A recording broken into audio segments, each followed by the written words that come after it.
siguientes: secretario relator del consejero en el Consejo de la Judicatura del Estado de Jalisco, jefe de control interno, coordinador de amparo del Consejo de la Judicatura del Estado de Jalisco, agente del Ministerio Público de la Federación adscrito a la Delegación Jalisco.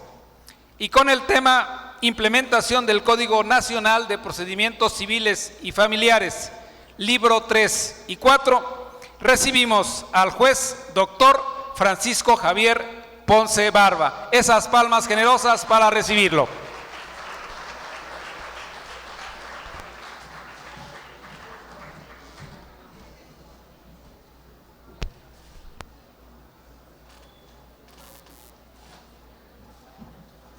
Bueno, muy buenas tardes.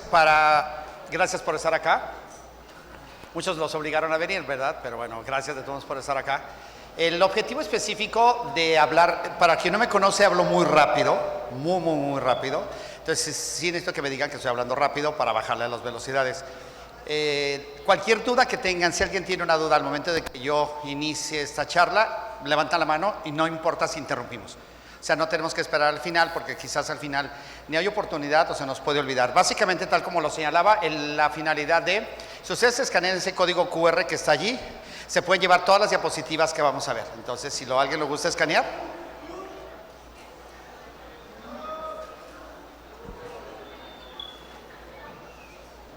Si no, todos van a estar aquí disponibles en la escuela, ¿no? No hay problema, pero... ¿Listo? ¿Ok? La finalidad específica es hablar del Código Nacional de Procedimientos Civiles y Familiares, básicamente libro 3 y 4. Para poder hablar del libro 3 y 4 o poder hablar del libro 4, que básicamente es Derecho Familiar, necesitamos hablar de los antecedentes. Bueno, este es un Código Nacional que se publicó el 7 de junio del 2023, está vigente a partir del día 8 de junio de 2023, no aplicable, en el caso Jalisco no es aplicable aún porque no nos hemos incorporado al código, pero ya es vigente. Es vigente, la Ciudad de México ya aplica este Código Nacional de Procedimientos Civiles y Familiares como un código normal.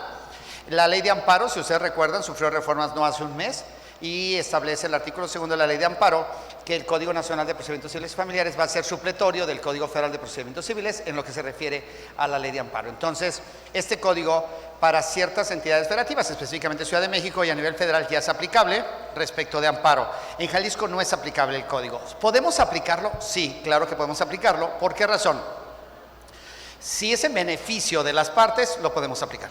Dije, es un código vigente, no aplicable, pero si beneficia a las partes, lo podemos aplicar. Y lo vamos a ir viendo en el camino. Bueno, es un código nacional, son 1191 artículos, está integrado por 10 libros.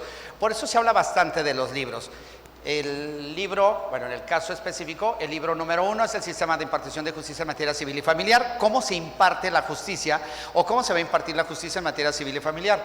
Libro 2, el procedimiento oral civil y familiar, es de qué manera nosotros vamos a empezar a desarrollar nuestro procedimiento.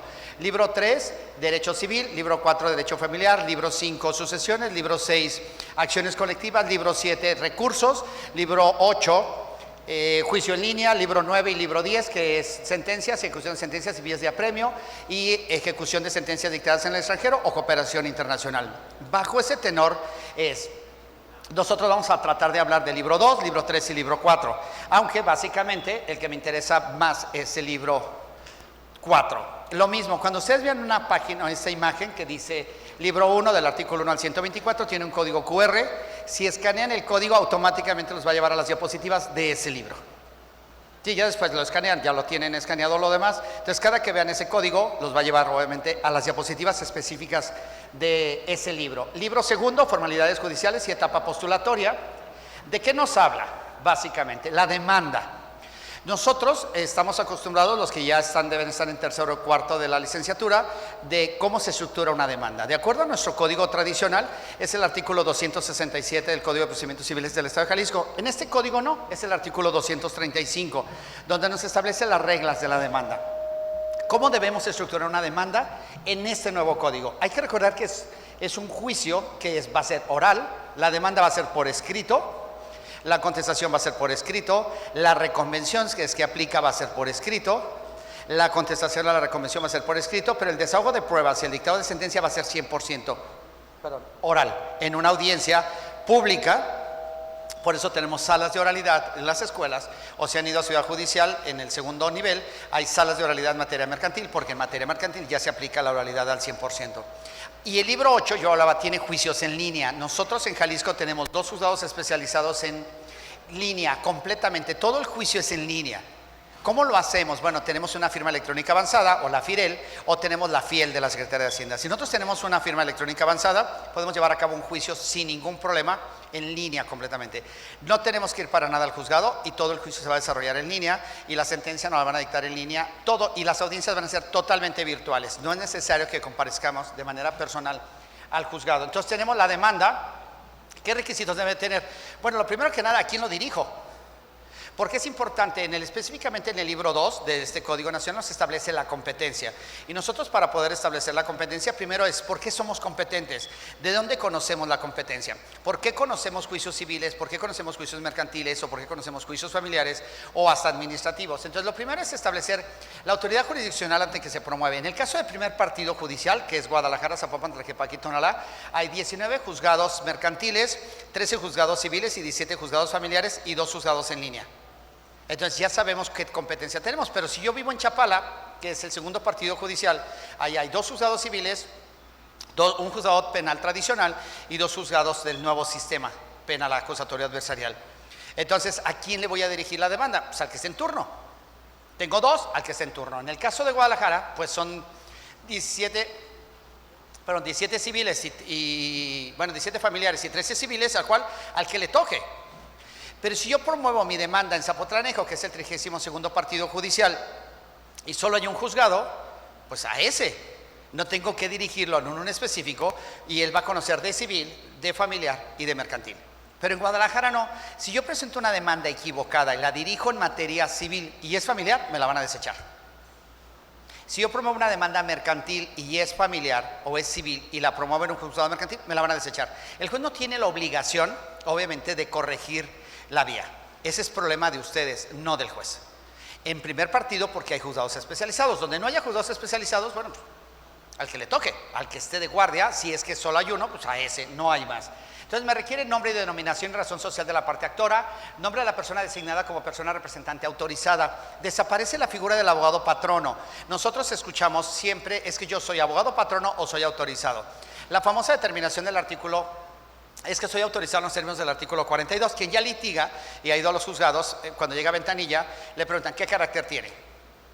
No, autorizado o abogado patrono. Si soy abogado patrono en los términos del 42, si soy abogado autorizado en los términos del 119. Esa figura ya desaparece, ya no hay abogado patrono ni hay abogado autorizado. Es persona autorizada dentro de un procedimiento como tal. Ya no necesito ser abogado o licenciado en Derecho, pero ya no tengo que tener esa clasificación como tal.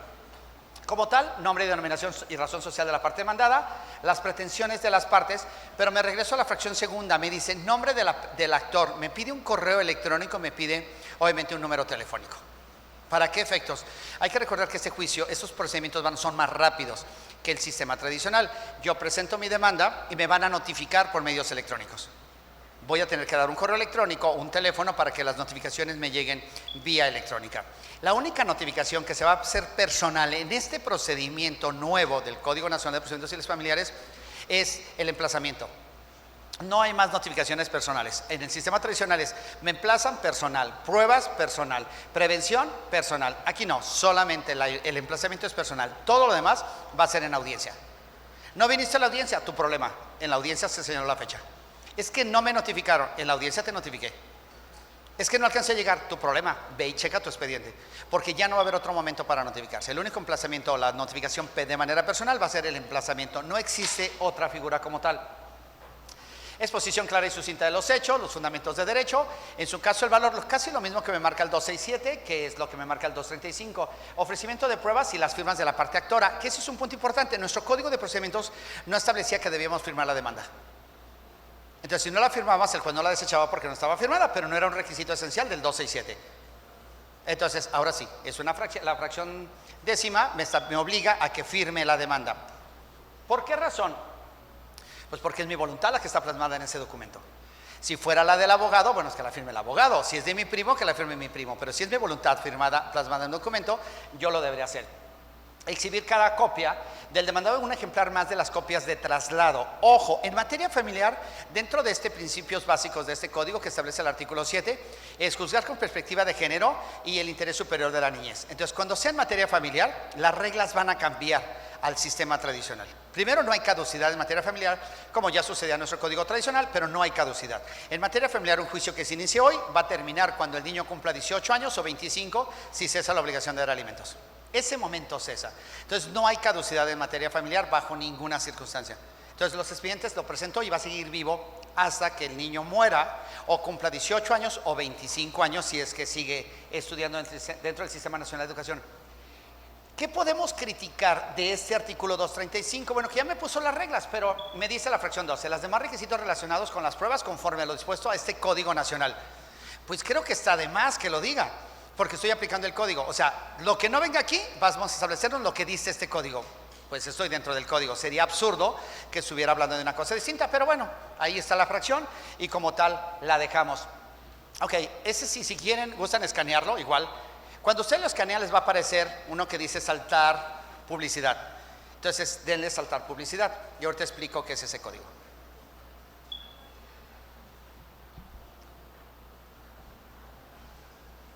Ah, ya aparece también, ¿no?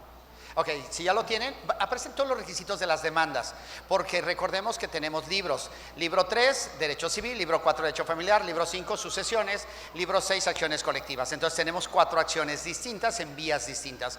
Entonces la demanda del 235 es una demanda general, pero hay reglas en materia civil y hay reglas en materia familiar. ¿Cómo cuáles?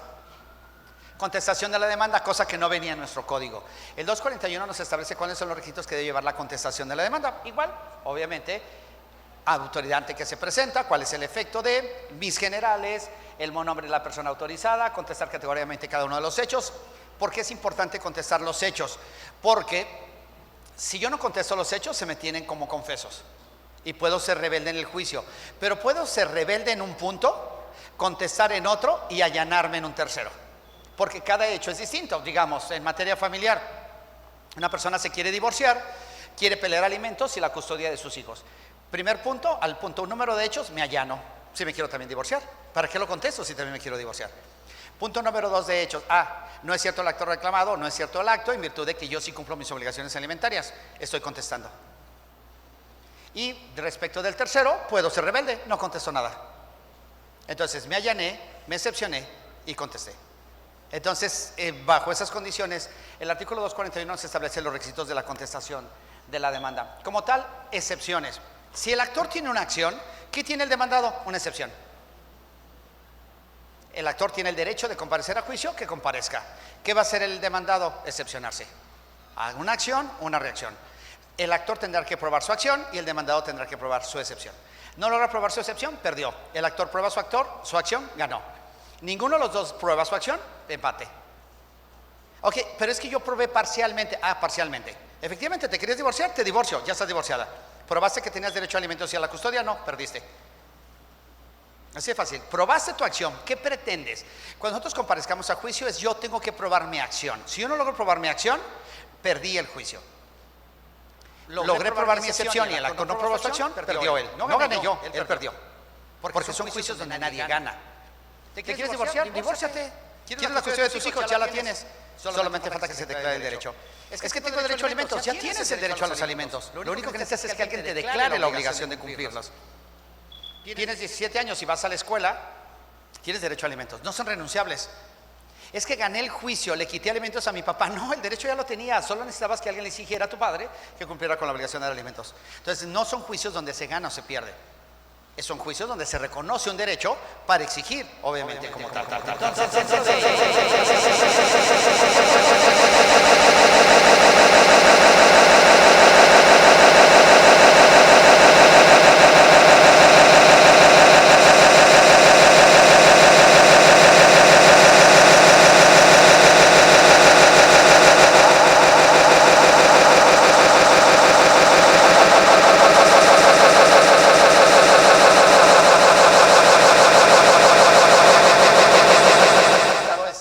desechar o desvirtuar la acción del actor. Y va, Falta de cumplimiento en el plazo, improcedencia de la vía, incompetencia de la autoridad jurisdiccional, que está previsto en el artículo 66. Si yo presento una demanda civil en vía familiar, me la van a desechar en primer partido. Porque la acción está mal. Es incompetente el juez familiar de conocer de civil o es incompetente el juez de conocer de mercantil. ¿En qué casos sí pudiese conocer? No sé si ya vieron sus sesiones o con quién vaya. ¿Viene Olivia? La Olivia no ha venido, ¿verdad? ¿La maestra Olivia?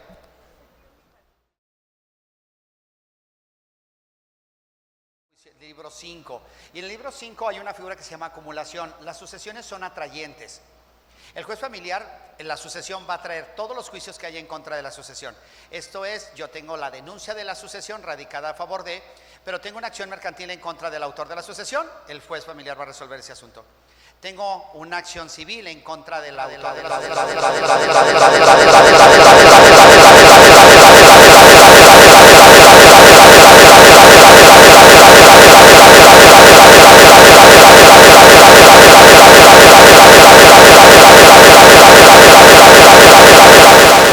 sucesiones sean atrayentes y jalar los asuntos en contra de la sucesión para evitar resoluciones contradictorias. ¿Por qué es importante en el caso del 508? Son los juicios hipotecarios orales. Recordemos nosotros, quienes ya vamos más avanzados en civil, tenemos una figura jurídica en nuestro código tradicional que se llama juicios sumarios o juicios de hipotecarios. Que si no demandas dentro de un año se vuelve ordinario y te vas a la regla del 267 y no del 618. En el caso específico, en este Código Nacional no hay juicios sumarios. Todos los juicios sumarios desaparecen por completo y se convierten en ordinarios. Entonces, al no haber ordinarios, pues obviamente ya no tengo la vía sumaria para el hipotecario sumario o el hipotecario ordinario, sino me tengo que ir al artículo 508, donde me establece las reglas del hipotecario. Entonces, sí hay cambios radicales en este código, y más aún en materia de hipotecario y en materia de arrendamiento inmobiliario, no hay audiencia preliminar. En estos juicios hay dos audiencias, una audiencia preliminar y una audiencia de juicio. En este caso de estos dos juicios, que es el hipotecario y el arrendamiento inmobiliario, no hay audiencia preliminar. Contestada la demanda o la reconvención y la vista, automáticamente nos vamos a la audiencia de juicio. Ya no, ¿para qué vamos a desahogar? Vamos a perfeccionar pruebas. Bueno, si es un hipotecario y tengo la hipoteca y el demandado reconoció haber suscrito la hipoteca, pues ¿para qué desahogo pruebas? Pues me voy directo a la audiencia de juicio, alegato de apertura, perfecciono pruebas, alegato de cierre y dicto sentencia. Si el sujeto reconoció haber firmado la hipoteca y no pagar, pues obviamente ya reconoció. ¿Para qué nos aventamos un juicio desahogando pruebas?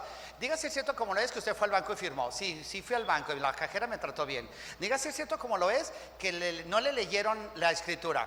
No, no me la leyeron.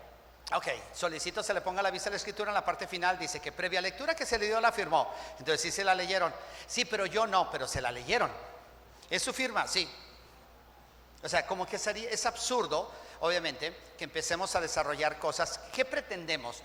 ¿Limitar los juicios, agotar las etapas de los procedimientos o alargar los juicios? El objetivo de este código es compactar los juicios. Que en 6 meses un juicio esté totalmente resuelto de principio a fin, hasta en ejecución. Eso es lo que se pretende con este código. Bueno, me voy a la hipótesis de la competencia. Artículo 77, materia, grado y especialidad y cuantía. Porque los que ya estamos viendo mercantil ya vieron que existen juicios ordinarios de 1377, juicios mercantiles orales de 1390 bis, juicios mercantiles orales pero ejecutivos de 1390 ter, y los que no son de esta hipótesis, 1391, que es el mercantil ejecutivo tradicional. ¿Cuál es la diferencia en los cuatro? La cuantía. 1369 me establece 850 y no sé cuántos pesos, hasta 4 millones. Ok, 4 millones un peso, ok, tradicional. 3.999.000, oral. Entonces sí es importante ubicar que jueces por materia, por grado y por territorio. ¿Por qué es importante por territorio? Al menos hasta el día de hoy, nosotros tenemos 32 partidos judiciales en Jalisco. A nivel nacional son 32 circuitos judiciales. Jalisco es el tercer circuito judicial. Y en Jalisco, para Jalisco, dentro de son 32 partidos judiciales. Zapopan, Guadalajara y Tonalá primero, Chapala segundo, Lagos de Moreno tercero, Tlajomulco, que nos separa periférico, pero Tlajomulco es 31º partido judicial. Es que pues vivo cruzando el periférico, felicidades, eres otro partido judicial. ¿Quieres demandar? Ve y demanda en Tlajomulco. Es que yo vivo en El Salto y El Salto ya es zona metropolitana, felicidades, bienvenido a la zona metropolitana. Tu acción es en Chapala.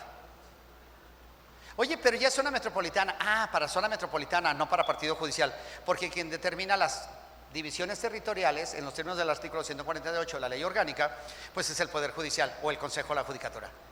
Bueno, ahora que este nuevo código y esta ley, la reforma al artículo 94 constitucional, ya no hay consejo, bueno, pues entonces va a haber otro órgano que se encargue de hacer ese trabajo. Como quien ya vio la nueva ley orgánica del Poder Judicial de la Federación de diciembre del 24, pues vino a cambiar los paradigmas a lo que estábamos acostumbrados respecto de cómo se instruye en la Corte, qué funciones tiene en la Corte. Obviamente eso cambió, derivado de una reforma constitucional, lo mismo de este Código Nacional. Dice, la que yo hablaba, los tribunales colegiados de circuito, artículo 35, todo este código siempre va a hablar de materia federal, jamás va a hablar de Jalisco, porque es un código nacional. Entonces, habla de la federación. Entonces, nosotros tenemos que adecuarlo a nosotros. Tribunales colegiados de circuito, salas del Supremo Tribunal. Tribunales colegiados de apelación, obviamente, salas del Supremo Tribunal. Suprema Corte de Justicia de la Nación, pleno del Supremo Tribunal de Justicia del Estado. Jueces de distrito, jueces de primera instancia. Entonces tendremos que irlo adecuando, porque siempre nos va a hablar de cuestiones federales. No es un código para nosotros, es un código para los 32 estados que integran el territorio nacional. ¿Por qué razón? Bueno, porque nosotros tenemos, nosotros en Jalisco tenemos agentes sociales adscritos a los juzgados civiles y familiares. En Zacatecas tienen ministerios públicos adscritos. Entonces este código habla de ministerios públicos, no habla de agentes sociales. ¿Por qué razón? Porque a nivel federal los que son adscritos a los juzgados son ministerios públicos federales. Entonces me sigue hablando de ministerios públicos de la federación. Entonces, ¿qué tendré que hacer yo? Adecuarlo. Cambiarlo, obviamente, de ministerio público de la federación a agente social. ¿Por qué razón? Bueno, pues porque hay una adaptación y tendré que adecuarlo. Así lo establecen los transitorios. Y así cada uno de ellos nos va estableciendo cuáles son las funciones o no funciones de esto. Esta es la estructura del artículo 1, que es lo mismo que el artículo 94 constitucional. Y dice el artículo 1, órganos del Poder Judicial, Suprema Corte de Justicia de la Nación. Artículo 2, ¿cómo se integra la Corte? Derivada de la reforma del 94, obviamente se integra por 9 ministros, que este domingo pasado se hizo la elección de los nuevos ministros de la Corte, para efectos de, antes eran 11 ministros, ahora son 9. Antes había 2 salas, primera y segunda sala de la Corte, ya desaparecieron las salas. Las decisiones son por unanimidad o por mayoría. Bueno, antes eran 11 y dividido en 2 salas, 5 una sala, 5 otra sala, y el presidente no integraba sala. Ok, ahora ya no hay salas, bueno, se integra por 9. Mayoría calificada, 7. Mayoría simple, 5. ¿Qué necesito para poder determinar una mayoría calificada? No sé, una controversia constitucional, una acción de inconstitucionalidad, una declaratoria general de inconstitucional, pues necesito obviamente mayoría calificada. ¿Qué voy a necesitar? 7 votos. ¿Por qué razón? Bueno, pues porque es mayoría. Los 9 votan a favor, unanimidad. Y entonces, eso me habla el artículo 1. Bueno, el Tribunal Electoral me lo brinco. Plenos regionales. ¿Quiénes integran los plenos regionales? Para que el trabajo ya no llegue a la Suprema Corte, pues obviamente los plenos regionales, cuando haya conflicto en una región, ¿quiénes integran los plenos regionales? Los presidentes de los tribunales colegiados de circuito. Entonces ellos van a resolver controversias, bueno, jurisprudencias por contradicción, obviamente las van a resolver ellos para que ese trabajo no llegue a la Corte. Recordemos que ya no hay salas. Tribunales colegiados de circuito, ¿de qué conocen los tribunales colegiados de circuito? De amparo directo. No conocen de otra cosa que no sea amparo directo. Por excepción de revisión, de queja, de inconformidad y de reclamación. Pero esa excepción, eso es una regla. ¿De qué conocen los tribunales colegiados de apelación? Pues de apelaciones. Excepción de amparo indirecto. Pero es excepción a la regla. ¿De qué conocen los jueces de distrito? Bueno, dependiendo de la materia. ¿Se acuerdan esa competencia por materia, por cuantía y por territorio? Bueno, vamos viendo. Juez de distrito. En Jalisco no tenemos problema, tenemos jueces de distrito en materia civil, tenemos jueces de distrito en materia de amparo, tenemos jueces de distrito en materia penal, tenemos jueces de distrito en materia administrativa, tenemos jueces de distrito en materia de amparo civil, jueces de distrito en materia mercantil. No tenemos problema, pero cualquiera de nosotros, si vamos a Michoacán, se van a encontrar que hay 9 juzgados de distrito, pero todos son mixtos o semiespecializados. Entonces el juez de Apatzingán conoce de mercantil, de amparo, de civil, de penal, de procesal penal, de nuevo sistema, porque son semiespecializados. No tiene una especialidad como tal.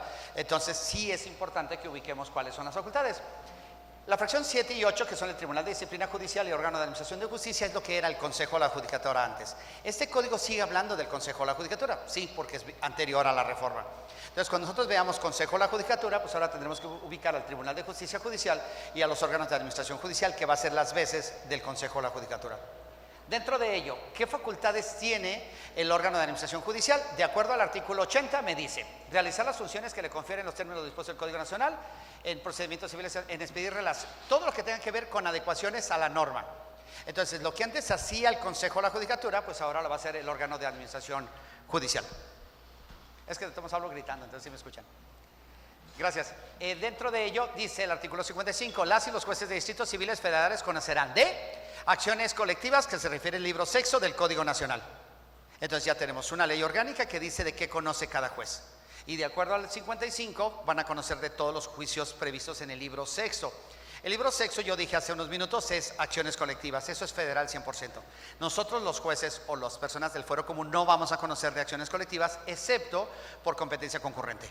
Fuera de esos casos, es la única manera que vamos a conocer de acciones colectivas. 56. Los jueces de distrito en materia mercantil conocerán de, y ya me dice cuáles son las atribuciones y de qué van a conocer.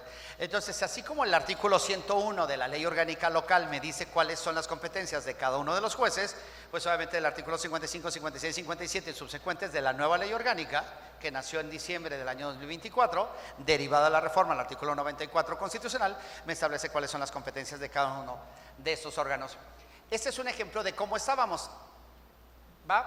Me dice Suprema Tribunal de Justicia, artículo 2, juzgados de primera instancia, especializados y menores, ley orgánica, artículo 3, ley orgánica del Poder Judicial del Estado de Jalisco y ley orgánica del Poder Judicial de la Federación. Así es el comparativo. ¿Cómo va a quedar? No lo sé, porque tendremos que adecuar nuestra normatividad a la reforma constitucional, pero también al Código Nacional de Procedimientos Civiles y Familiares. ¿Cuándo? Bueno, cuando el Congreso lo determine, cuando nos incorporemos. Mientras no estemos incorporados, pues no es obligatorio.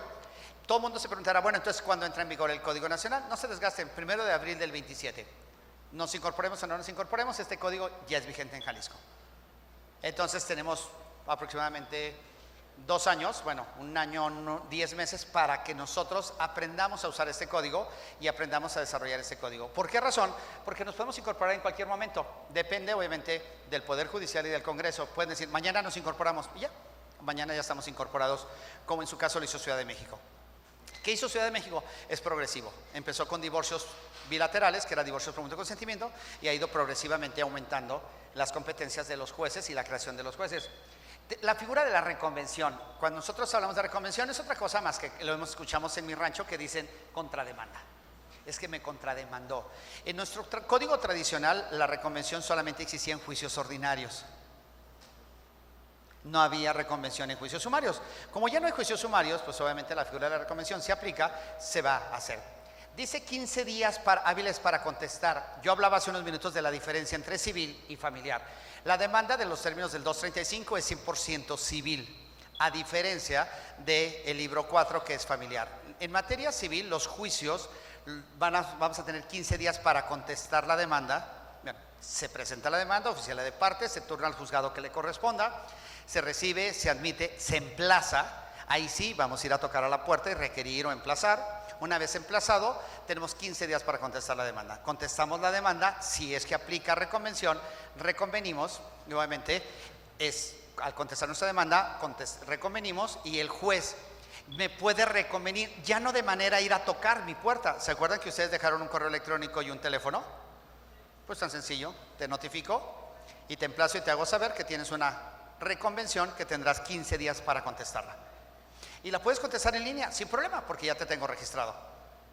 Contestas tu reconvención o tu contrademanda en línea, le doy vista a la parte para que en 3 días se manifieste. Si no se manifiesta, automáticamente el juez cierra esa etapa y abre la audiencia preliminar dentro de los 10 días siguientes.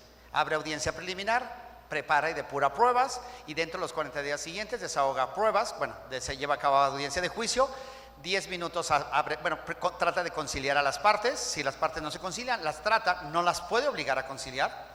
Invita a conciliarlas. Si las partes no se concilian, alegato de apertura, 10 minutos para que hagas su alegato de apertura, 10 minutos para que te hagas la otra parte haga su alegato de apertura, desahogamos pruebas, 10 minutos para que hagas alegato de cierre y se dicta sentencia. En automático. Ojo, el juez no va a dictar la sentencia completa, solo los resolutivos. Y tendrá 2 días para sacar la sentencia completa y explicar la sentencia. ¿Cuál es el alcance de una sentencia? La ley dice que debe ser en lenguaje claro y sencillo, no rebuscado. donde utilicemos palabras que solo nos generen conflicto a nosotros mismos y a la parte que la va a leer. No porque no sepamos, bueno, porque hay que recordar que se lo tenemos que leer a un ciudadano común y corriente que no sabe de derecho. Entonces, si yo le empiezo a explicar que la acción de usucapión porque le hubo la prescripción civil objetiva respecto del hecho y aplicando un pacta sunt servanda, al demonio, ¿gané o perdí? Gané, perfecto, ya. ¿Y cuándo me entregan mi casa? Perdí o gané, ok, perfecto, ¿cuándo me pagan la renta? Es lo que a la gente le importa. No le importa si la sentencia es bonita o es fea. Debe ser clara, precisa y congruente respecto de lo que logré probar. No probé nada, no gané. Podrían decir, bueno, es que si el juicio va en rebeldía ya gané. No, si el juicio va en rebeldía no ganaste. Puedes perder, pero va rebelde, sí, pero no probaste tu acción. Tendremos que probar nuestra acción. Cuando nosotros presentemos una demanda, tenemos que estar plenamente convencidos que tenemos ese derecho a presentar una demanda y el resultado de la demanda. Vista a la contraparte, 3 días en los términos del artículo 248, lo mismo que sucede en materia mercantil. Se contesta demanda, se da vista. ¿Por qué se da vista? Bueno, porque la otra parte puede ampliar la demanda. A lo mejor hay hechos que él desconocía, hay una reconvención, no sé, civil. Yo demando la acción civil reivindicatoria y el sujeto cuando contesta la demanda de acción civil reivindicatoria y me reconviene. ¿Por qué me reconviene? Pues por una usucapión, por una prescripción civil objetiva.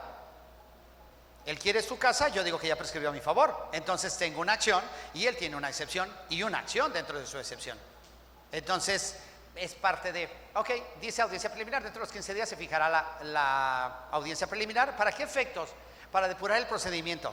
¿Recuerdan las pruebas que son absurdas y obsoletas? No sé, un reconocimiento de paternidad. Ofertamos confesional, testimonial, pericial. Bueno, sí, una pericial en prueba química, de acuerdo. No, fotografías porque los vieron entrando al motel. ¿Eso prueba algo? Pues sí entraron al motel, no tenían para pagar y se salieron. Eso no significa que hubieran fornicado dentro de... O aunque hubiesen fornicado, ¿se preñaron en esa entrada al motel? No, entonces no me sirve para nada. La confesional, ¿para qué?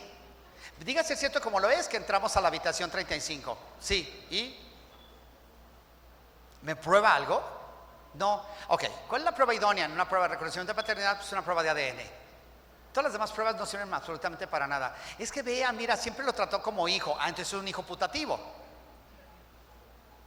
Bueno, si vamos a hablar de hijos, ¿qué tipo de calidad tiene? ¿Es consanguíneo, es civil, es putativo, es filiación por solidaridad? Empezar a establecer qué rol queremos jugar, pero si queremos acreditar un reconocimiento de paternidad, pues obviamente no oferten más pruebas de ADN. Con eso es más que suficiente para tener un juicio. Si logramos obviamente acreditar que si genéticamente el niño o la niña es hija de la persona que estoy demandando, ya ganamos el juicio. Si no, nos desgastamos solamente. Y luego, bueno, después dice el artículo 251, se señala la fecha y hora para la celebración de la audiencia preliminar, no tenemos problema. ¿Cuál es el objetivo de la audiencia preliminar? Depuración del procedimiento. ¿Qué pruebas sirven y qué pruebas no sirven? Lo que no sirve, ¿para qué lo vamos a desahogar? ¿Me lleva un resultado? A ver, me regreso al hipotecario. El sujeto reconoció haber firmado la hipoteca, reconoció no haber pagado las mensualidades, reconoció estar en posesión del inmueble, reconoció haber recibido el dinero para comprar el inmueble. ¿Necesito pruebas? Tengo la documental pública, que es la escritura pública, y tengo su confesión expresa en una contestación de demandas. Todo lo demás es basura. Bueno, es que yo quiero presentar testigos para acreditar que el gerente jamás le dijo cuál era el impacto del costo de la tasa de interés que había. A ver, los bancos no venden casas. Los bancos colocan créditos. Yo te di un crédito para comprar una casa, no te vendí la casa. ¿Y a mí qué me quieres probar? Que si la usaste o no la usaste para ese fin, me importa un bledo. Firmaste, reconoces, pagaste, no, debes, ya está, perdiste. Entonces, ¿qué tenemos de conflicto en este Código Nacional? Me voy a brincar esa parte. Bueno, un punto importante. En materia familiar, cuando nosotros en materia civil nos allanemos, o sea que ya no, ratificamos y se acabó el juicio. Ya reconociste la obligación. En materia familiar no. En materia familiar, aunque te allanes, tendrás que probar. Porque yo no tengo la certeza de que no puedo estar siendo obligado a ir a declarar o a rendirme declaración y la tienes que ratificar ante la presencia judicial. Porque hay que recordar que no conocemos al demandado y mucho menos al actor. Entonces cualquiera puede firmar y decir que se aceptan los hechos que obviamente le están imputando. No, ven en mi presencia y ratifícame el escrito. Si en mi presencia ratificas, no puedes venir a alegar después que no firmaste porque lo hiciste en presencia judicial. Usurparon tu identidad, robo de identidad, bueno, eso será otra situación. Pero dentro de ello, la etapa de desahogo de juicio. Dentro de los 40 días posteriores a que se cierra la etapa preliminar, entramos a la audiencia de juicio. ¿Qué es la finalidad? Primero, los alegatos de apertura. Tenemos 10 minutos para hablar. Podemos hablar N cantidad de palabras, pero no decir nada. Entonces, ¿qué? Tenemos que hablar de nuestra demanda. ¿Qué es nuestro hecho? ¿Qué pretendemos probar? ¿Y dónde queremos llegar? Bueno, es que yo recuerdo que yo venía por la avenida Hidalgo, entonces cuando llegué a Enríquez de León di vuelta a la derecha, pero antes había un Vancomer y ahora es un Oxxo. Entonces me confundí, tuve que dar vuelta a la manzana y regresarme y subir por... ¿A quién le importa cómo llegaste? Tenías que llegar a la escuela, ¿llegaste o no llegaste? No, perdiste, no llegaste. Entonces toda la narrativa que hagamos en torno a no llegaste, tenías que estar aquí a las 4:30 y no estuviste. Es que había mucho tráfico por periférico, a las 6 de la mañana no hay tráfico. Es que estaba lloviendo, es temporal, era obvio. Es que se inundó el retorno de Guadalupe, pues no cojas el retorno, o te hubieras ido hasta el siguiente y te regresas. Es que no pasó el peribús, pues agarras una bicicleta, mi bici, y te vienes por toda la ciclovía. Es que no tengo tarjeta, pues prepárate. ¿Me explico? O sea, podemos tener 1000 argumentos, pero también tenemos 1000 formas de depurar los argumentos absurdos que nosotros podamos presentar. No llegaste a la audiencia, 10 de la mañana, perdiste. Es que en otro juzgado dan tolerancia, ya, aquí no. Estás en el juzgado sexto, allá sí hay tolerancia, aquí no hay. No llegaste a la hora, perdiste. Es que yo estaba afuera, ¿se presentó? Perdiste. Pero usted me vio y estaba afuera. No, yo veo mucha gente, y más, obviamente, cuando voy a China hay millones de chinos, veo mucha más gente que aquí. Y eso no significa, obviamente, que tenga que conocerlos o saber que vienen a una audiencia. ¿A dónde vamos? A la audiencia. Preséntate en la audiencia, no pierdas tiempo dando vueltas. ¿Va? Desahogo de pruebas, alegatos de cierre. Declarar visto el expediente. Cuando el juez reserva los autos a la vista es porque va a dictar sentencia. La puede dictar en ese momento. Si el asunto es complejo, tiene hasta 10 días para dictar la sentencia, dependiendo de la complejidad. Hay asuntos muy complejos, hay asuntos que se resuelven en ese momento, porque cuando el juez sale a la audiencia ya sabe cómo va a resolver. Lee la demanda, ve la contestación de la demanda, ve las pruebas, y lo único que va a hacer es perfeccionar su conclusión, pero él ya sabe cómo va a resolver. Está convencidísimo de qué manera va a resolver. ¿Quién gana, quién pierde? Quizás pueda variar si las circunstancias cambian. En un concubinato. Es que vengo a acreditar el concubinato. Ok, ¿cómo lo acredita? Bueno, es que vivimos juntos. A ver, ¿vivieron juntos? También los roomies viven juntos y no son concubinos. Bueno, es que él me daba dinero y pagaba la luz. Pues sí, usted paga la luz, el otro el agua. ¿Eso es ser concubinos? Bueno, es que cuando iban por la calle iban cogidos de la mano. Oh, qué bien. ¿La trataba como marido y mujer? No, entonces no son concubinos. Es que tenemos 3 hijos. Sí, claro, pero nunca vivieron juntos. Él iba los domingos a cumplir, la preñó y se fue. Y tuvo 3 hijos. Eso no es ser concubinos. Eso es tener 3 hijos de alguien que no te hace concubino. Pero es que la ley dice que si teniendo hijos, pero viviendo juntos, como marido y mujer. No viste como marido y mujer y nada más se veían los fines de semana, entonces no eres concubino. Es el padre de tus hijos o la madre de tus hijos, pero no es concubino. Entonces sí tenemos que ubicar bien qué pretendemos probar y qué queremos probar. Dentro de ello, bueno, medios de defensa que nosotros tenemos en este sistema nuevo, desaparece el recurso de revocación, solamente tenemos apelación, reposición y queja. Pero cambia la regla. En el sistema tradicional son 10 días para impugnar una sentencia, 10 días interlocutoria o definitiva. En este caso son 9 días para definitivas y 5 días para interlocutorias. Entonces sí varió la regla. Tenemos una apelación que antes no teníamos, que lo tiene en materia mercantil, que se llama apelación de tramitación inmediata. En cuanto yo tengo un auto que me causa un agravio, interpongo la apelación de tramitación inmediata y ahí la dejo. Si al final gano el juicio, pues entonces desaparece por completo. Pero si pierdo, ya impugné el auto y como consecuencia me va a traer un resultado. ¿Qué va a suceder? Obviamente presentamos nuestro recurso de apelación, se va a ir al tribunal de alzada. Recuerdan la regla de pleno, salas y jueces. Ok, se va a ir al tribunal de alzada, que es la segunda instancia. En una sola audiencia oral, los magistrados van a resolver nuestro procedimiento. ¿Por qué razón? Porque nosotros ya presentamos una apelación y quien perdió o ganó el juicio puede presentar una apelación adhesiva. Entonces los hechos se conocen perfectamente. No tenemos argumentos, no tenemos agravios, bueno, pues entonces, ¿para qué impugnamos? No podemos probar lo que estamos pretendiendo probar, no impugnemos. Si queremos ganar tiempo, bueno, ganen tiempo, no pasa nada. Nada más recuerden que hay condena de pago de estos y cosas en primera y en segunda instancia y las cosas se van a pagar. Pero tendrán que ponderarlo ustedes. Dentro de ello, la apelación, bueno, La diapositiva, reposición, queja, me lo brinco. Pruebas. Ese es un punto importante. Desaparece la prueba confesional. Siempre se nos dijo que la prueba confesional era reina de pruebas. Ya no hay confesional en este Código Nacional. Desaparece la confesional y ahora tenemos declaración de parte propia y contraria. Es como si fuese una confesional, pero sin ser una confesional. Desaparece la muletilla de diga si es cierto como lo es. Ok, le pongo a la vista este contrato. ¿Usted lo firmó? ¿Reconoce cómo suya la firma? Sí, perfecto. Se acabó. ¿Para qué le pregunto más? Ya dijo lo que quería escuchar. Sí reconoce la firma y sí firmó el contrato. Ya. Pero no le vas a hacer más preguntas. ¿Para qué? Ya reconoció que sí lo firmó. Y le estoy demandando el cumplimiento del contrato por su firma. Ya me confesó todo.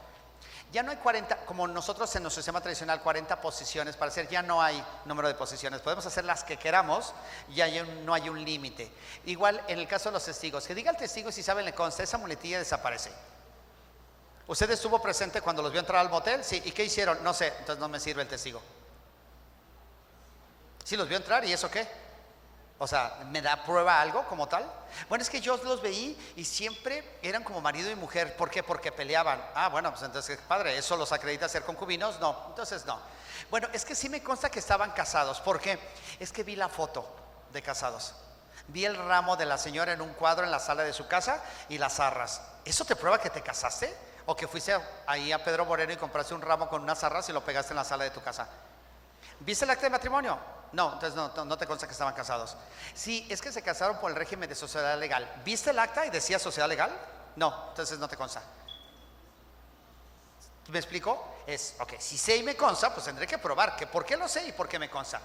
Es que ella me dijo que estaban casados. Ah, entonces eres testigo de oídas, no sirves.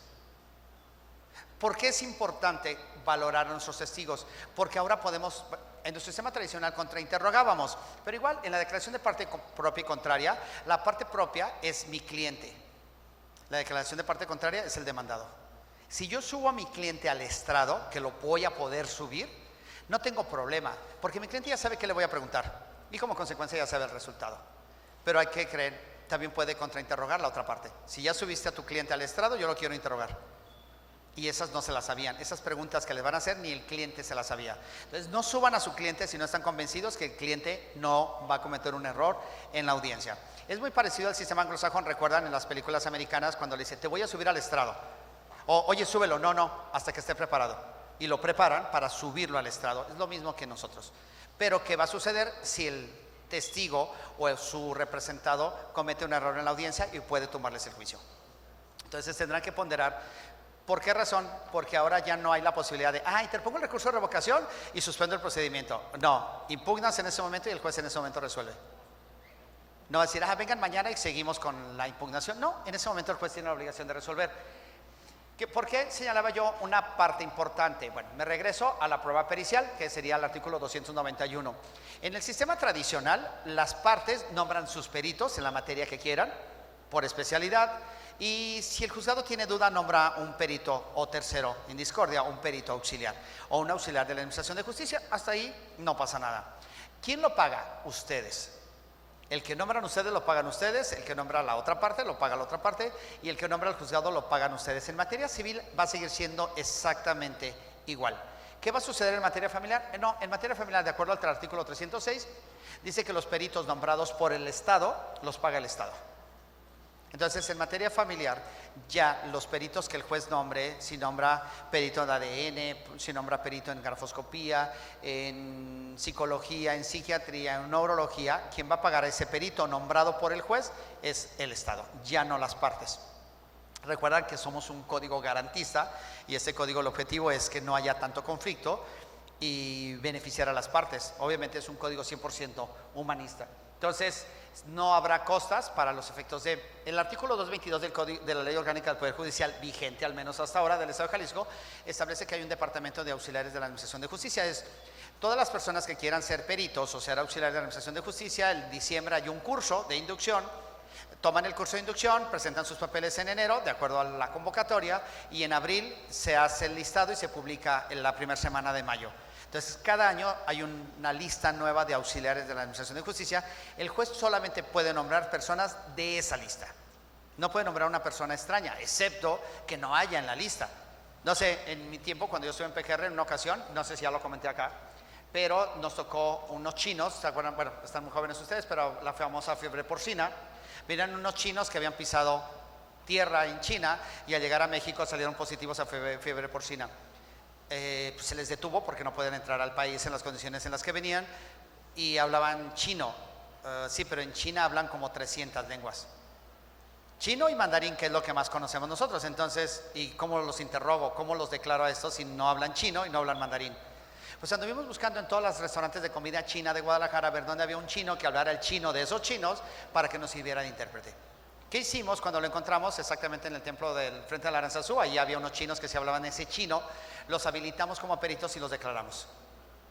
O sea, tuvimos que habilitar a un chino que, vaya, hablaba el chino, que ellos sí hablaban. ¿Por qué razón? Bueno, pues porque era la única forma de poderlos interrogar, si no les estaremos violando un derecho, porque no les estábamos dando la oportunidad de poderse defender, darles la famosa garantía de audiencia en los términos del artículo 14 constitucional. A lo que yo hablaba, obviamente no van a pagar. Ok, tenemos aquí un punto importante. Esto es el libro 8. Aunque tenga relación obviamente con el artículo 308 del Código Nacional, es el libro 8, que es el juicio en línea o las pruebas digitales. Cuando nosotros vamos a ofertar una prueba, bueno, si nos regresamos un poco a la lista de pruebas, se fijan, ya dice prueba documental física o electrónica.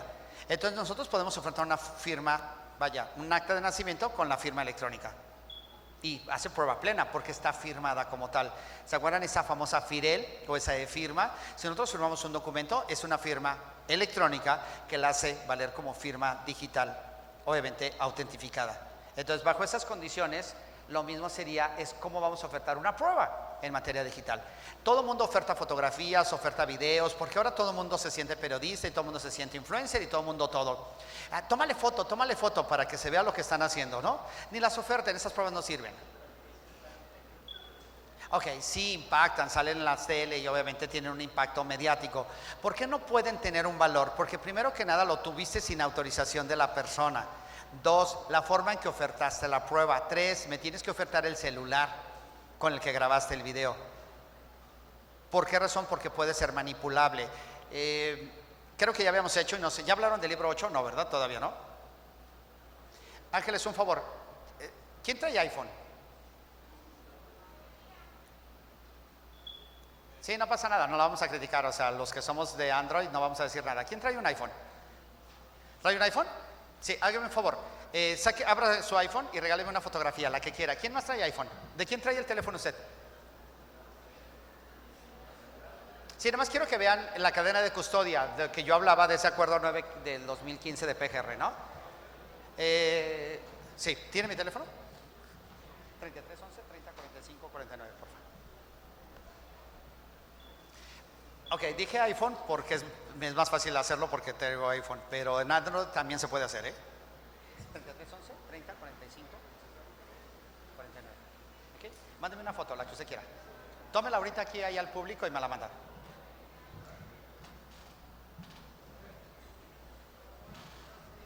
¿Ya? Mándemela, por favor. ¿Por qué me la va a mandar? ¿Por WhatsApp? Ok.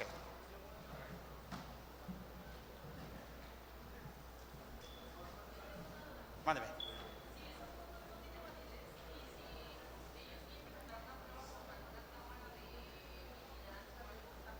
Ok, en el caso específico hay una cámara aquí. Obviamente esa cámara nos pidieron autorización para grabar o para que es un evento público y a lo mejor lo estamos publicando en Facebook. Pero desde el momento que nosotros aceptamos estar aquí, obviamente estamos permitiendo que nuestros datos o nuestra imagen salga en esa cámara y se suba a redes sociales. Si yo no lo autoricé, primero, es que no sé si es el mío o es el suyo. Okay. Si yo no lo autoricé, obviamente tendré que tener mi autorización. ¿Se acuerdan mi derecho a la intimidad y a mi persona? Usted está usando mi imagen sin mi autorización. Sí podrá tener un valor indiciario, pero no me prueba nada. Y ahorita quiero probar eso. O sea, ¿ya me la envió la foto? ¿Ya?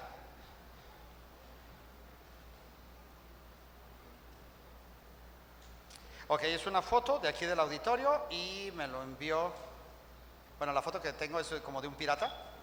Ok, esta es una foto tomada ahorita aquí. Esta foto fue tomada, ¿no? O sea, no me da nada, es una foto, está aquí, es una fotografía tomada aquí en el auditorio. Pruébenme que fue tomada aquí el día 5 de junio a las 17 horas con 31 minutos. Pruébenmelo.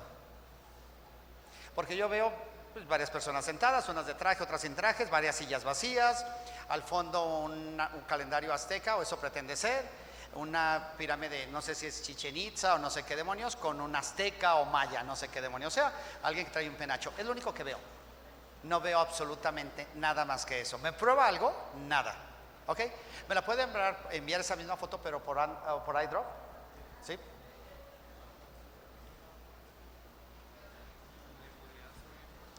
Ok, va.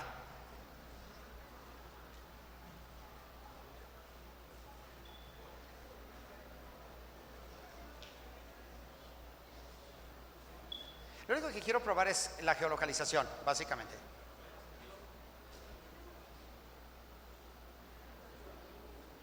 Bendita tecnología. Ok, la misma fotografía tomada, ok, ahora sí, fue tomada el jueves 5 de junio del 2025 a las 5 horas con 29 minutos con un iPhone 15, cámara de 26 mm, diagonal 1.6. La geolocalización me ubica exactamente donde fue tomada. Y si yo presiono ahí, ¿qué creen? Me lleva exactamente a la facultad o a la Universidad de Enríquez de León. ¿Se fija la diferencia entre una prueba tomada, una fotografía enviada por WhatsApp, de WhatsApp? No me prueba nada. Me prueba que hay varias personas sentadas en un auditorio, pero no me prueba nada. Aquí sí. Sí puede alterarse, totalmente de acuerdo.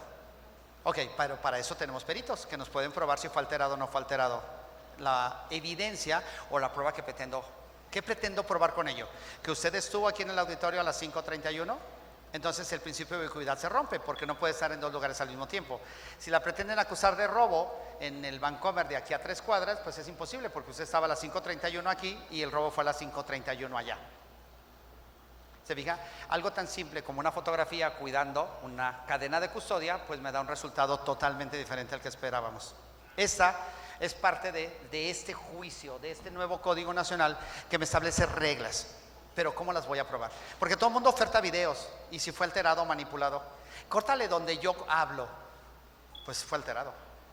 ¿Se acuerdan cuando vieron en penal o vieron en criminalística la prueba de ubitada e indubitada? Pues para poder yo probar algo necesito tener algo. Vaya, quiero hacer, no sé, en un acta de nacimiento alterada, ¿qué voy a objetar? ¿El acta o el contenido del acta? El acta es auténtica, el papel es auténtico, me lo dieron en el registro civil. La información plasmada en el acta, entonces no voy a objetar, voy a impugnar el contenido. Porque el documento es auténtico. Si yo alego la ilegalidad, la falsedad del documento y un perito determina que el papel es del que utiliza, no sé, y ahora que son digitales, pues eso no me prueba nada. La información contenida, entonces no lo objeto, lo impugno. Porque objeto el documento en sí o impugno el contenido dentro de. ¿Cómo les sigo? Bueno, ¿se acuerdan que ahora ustedes mismos lo hacen todos los días? Del momento que ustedes se meten a una plataforma y van a comprar en Mercado Libre, les pide ciertos datos. Ok, están geolocalizándose donde. ¿Se acuerdan que abren su plataforma y el banco les dice, el banco requiere tu geolocalización? Ok, le están permitiendo saber al banco. ¿Por qué razón? Porque si el día de mañana usted dice que su tarjeta de crédito fue utilizada en Tijuana y allá sacaron su dinero y usted reporta, va a decir, claro que no, tú autorizaste con tu geolocalización. Esa es la tecnología y es lo que nos tenemos que cuidar. De eso habla obviamente estos otros medios de prueba que nosotros podemos utilizar. ¿Cuáles? Todos, pero ¿cuáles realmente? Los medios que se puedan probar, que pueden ser alterables, totalmente de acuerdo, ¿no? Ahora con inteligencia artificial podemos hacer maravillas y podemos hasta simular personas o robar la identidad de alguien. Bueno, pues entonces hay que probar que fue esa identidad robada y como consecuencia pretendemos probar algo o desaprobar algo, ¿sí? No sé si... ¿sí? Bueno, sigue, esta es una guía de cómo probar identificación humana. Si nosotros, bueno, en su momento después escanean esto, los va a llevar automáticamente a la guía de cómo valorar las pruebas. Y en el caso específico, odontología forense, análisis de video digital, cómo probamos un video. Vaya, cuando yo compro una película en San Juan de Dios, nadie me podrá decir que es un clon o que es una réplica sin autorización. No pirata, piratería es otra cosa, pero es una réplica sin autorización. ¿Por qué? Pues si se ve bien. Entonces, ¿es clon o no es clon? Sí, primero porque es una réplica sin autorización, la ley de propiedad industrial marca reglas. ¿Cómo sabemos que se ve mal? Bueno, porque en ocasiones se levanta un sujeto y se ve caminando por la pantalla. Entonces la grabaron en el cine, entonces no es de patente, es una réplica y quizás sin autorización. ¿Cómo sabemos, obviamente, que no se hizo o que sí se hizo? Nosotros no lo sabemos, pero un perito sí va a determinar obviamente la autenticidad de. ¿Les ha pasado a ustedes que de una copia fotostática sacan 50 copias de la copia, de la copia, de la copia, de la copia, de la copia? Llega un punto donde la copia que están sacando se desvanece. Entonces guarden siempre una y sobre esa saquen todas las demás copias para que no se desvanezca, porque es copia de copia. Entonces, ¿cómo sabemos que está desvanecida? Pues porque un perito sí lo puede determinar. Yo no, yo simplemente digo, mira, tenía poquito tóner. Pues sí, porque no sé de periciales de ese tipo de cosas. Va, juicio oral sumario. Yo dije que no había juicios sumarios en este código. Sí, sí hay, que es esta figura, pero no nos vamos a meter mucho a detalle. Está prevista el artículo 351. ¿Qué problemas vamos a encontrar? No existe expediente. Entonces, la demanda en juicio oral sumario se va a presentar por comparecencia, no va a haber expediente, se va a emplazar al demandado, el demandado va a comparecer, contestar la demanda, ofertar pruebas y el juez va a dictar sentencia. ¿Qué juicios van a ser sumarios? No lo sabemos. Porque dice el código que los consejos de la judicatura determinarán qué juicios van a ser sumarios. Y ya entramos en un problema. ¿Por qué razón? Y siempre lo pongo de ejemplo. En Jalisco son juicios mercantiles ejecutivos. Y así, los maestros así nos lo han enseñado. Quien está viendo mercantil ahorita, el juez ya les dijo, su maestro ya les dijo, vamos a ver juicio mercantil ejecutivo. Y todos, qué padre, ¿no? O sea, mira, tengo un cheque y un pagaré y puedo demandar y embargar y llegar y tumbar la puerta y todo. Qué padre, ok, perfecto. En Zacatecas no se llama juicio mercantil ejecutivo, se llama ejecutivo mercantil. ¿Es lo mismo? No, no es lo mismo. En Zacatecas están bien, donde estamos mal somos nosotros. Porque nuestro código dice juicio ejecutivo mercantil, no mercantil ejecutivo. Entonces, si una palabra nos puede cambiar una perspectiva, obviamente el establecer qué puede ser sumario y no puede ser sumario nos puede traer obviamente un problema. Y entonces, si la finalidad era hacer un solo código que tiene la vigencia desde Chiapas hasta Tapachula, pues entonces los juicios que puedan ser orales aquí, sumarios, pueden serlo en Zacatecas. Nosotros tenemos un problema, no tenemos oralidad en Jalisco, pero Michoacán sí tiene. Entonces yo voy a Michoacán a litigar un asunto en materia familiar, es oral. Eso yo no lo sé. Entonces cuando llego a Michoacán, pues me enfrento que las audiencias son orales y ni siquiera sé cómo abrir un alegato de apertura, vaya. Entonces, ¿qué va a pasar cuando ese Código Nacional se aplique? Y el objetivo es que se aplique exactamente igual en todo el país. Y eso nos va a limitar un poco. Dentro de ello, libro tercero, ¿no? Va básicamente acciones prejudiciales, juicios no contenciosos y juicio arbitral. ¿Qué es el libro 3? Y me dice, bueno, me brinco, apoyos y salvaguardias jurídicas, que ya lo habíamos hablado aquí en charlas pasadas, que era el famoso estado de interdicción. Esta figura desaparece por completo del estado de interdicción, que era familiar, para convertirse en civil. Ahora ya no lo vamos a ver los jueces familiares, los jueces civiles son los que van a ver apoyos y salvaguardias jurídicas, que no es otra cosa más que lo que conocíamos nosotros como estado de interdicción, que desaparece por completo, derivado de esta reforma. Yo dije que era un código vigente no aplicable. Sí, sí es aplicable para estos casos. Es mayor beneficio ser un apoyo y salvaguardia jurídica que un estado de interdicción. El estado de interdicción me nulifica completamente mi capacidad y el apoyo y salvaguardia jurídica no. Entonces, ¿puedo aplicar este artículo? Claro que sí. Yo puedo tomar obviamente el artículo 445 al 455 de este Código Nacional y aplicarlo sin ningún problema. ¿Qué tengo que hacer? Un control difuso constitucional. Si yo hago un control difuso constitucional, dejo de aplicar mi código, que es mi estado de interdicción, que se considera inconvencional, derivado de la Convención de Personas con Discapacidad, y aplico este código. Y con eso automáticamente no estoy violando ningún derecho, al contrario, le estoy dando la posibilidad a alguien que tiene una discapacidad de ser oído y vencido dentro de un procedimiento y ser escuchado como tal. Y luego tenemos el juicio ordinario civil, oral, ejecutivo, tercerías, hipotecario, especialidad en arrendamiento inmobiliario y el procedimiento especial en inmatriculación judicial. Inmatriculación judicial es lo que nosotros conocemos como diligencias ad perpetuam. Pero acuérdense que es un código nacional y es una copia del de Ciudad de México. Entonces, bueno, a ellos es inmatriculación judicial, para nosotros es ad perpetuam, pero es la misma figura como tal. Dentro de ello, bueno, me habla de hipótesis. Me voy a brincar todo eso que es civil, lo van a ver con Norberto mañana, para irme al familiar, que es la parte que me interesa.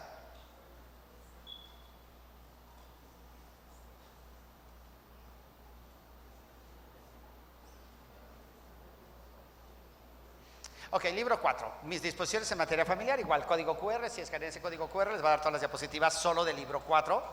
Igual, ¿qué tenemos? Bueno, alimentos, medidas provisionales, separación de personas, justicia restaurativa en materia familiar, que son medios alternos de solución de conflictos, pero en medidas alternativas, jurisdicción voluntaria y divorcio bilateral. Entonces nosotros tenemos figuras jurídicas como cuáles. Como tal es junta anticipada. Bueno, Dentro de ello, ¿de qué me habla? Esta disposición de orden público, recuerdan con los que están viendo amparo, dice que la suspensión procede cuando no se viene una disposición de orden público.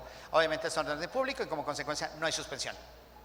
¿Por qué razón? Porque estamos hablando de niñas, niñas, adolescentes y el interés superior de las niñas, niños, adolescentes está por sobre todas las cosas. Tienen créditos preferentes por sobre todas las cosas. Entonces, casos de violencia. Sí, ya me establece también la famosa figura de violencia vicaria. Ya me empieza a hablar de qué es violencia vicaria y es utilizar a los hijos para dañar a la madre. Eso es violencia vicaria. Si el juez detecta que hay violencia vicaria, tendrá que tomar acciones en automático de medidas de protección hacia las niñas, hacia los niños y hacia los adolescentes desde el momento de la radicación de la demanda. Me habla de alimentos. Los alimentos, yo dije, es reconocer un derecho, pero tenemos la obligación de dar alimentos. Confundimos las situaciones. No da alimentos, no ve a los niños. No da alimentos, demándalo por alimentos y mételo a la cárcel por abandono o exposición de infantes. Pero a los hijos los sigue viendo. El derecho de convivencia no se lo puedes coartar de dinero o no de dinero. No da dinero y perdió la patria potestad. Perfecto, perdió la patria potestad y no da dinero. Demándalo por alimentos, pero el derecho de convivencia lo sigue teniendo, aunque haya perdido la patria potestad, siempre y cuando no se restrinja y no haya situaciones de violencia hacia los niños como tal. Si no estamos en esos casos, papá y mamá tienen derecho a ver a los hijos, aunque no den dinero, porque hay otras medidas legales que papá y mamá pueden usar sin problema, pero no es condicionante como tal.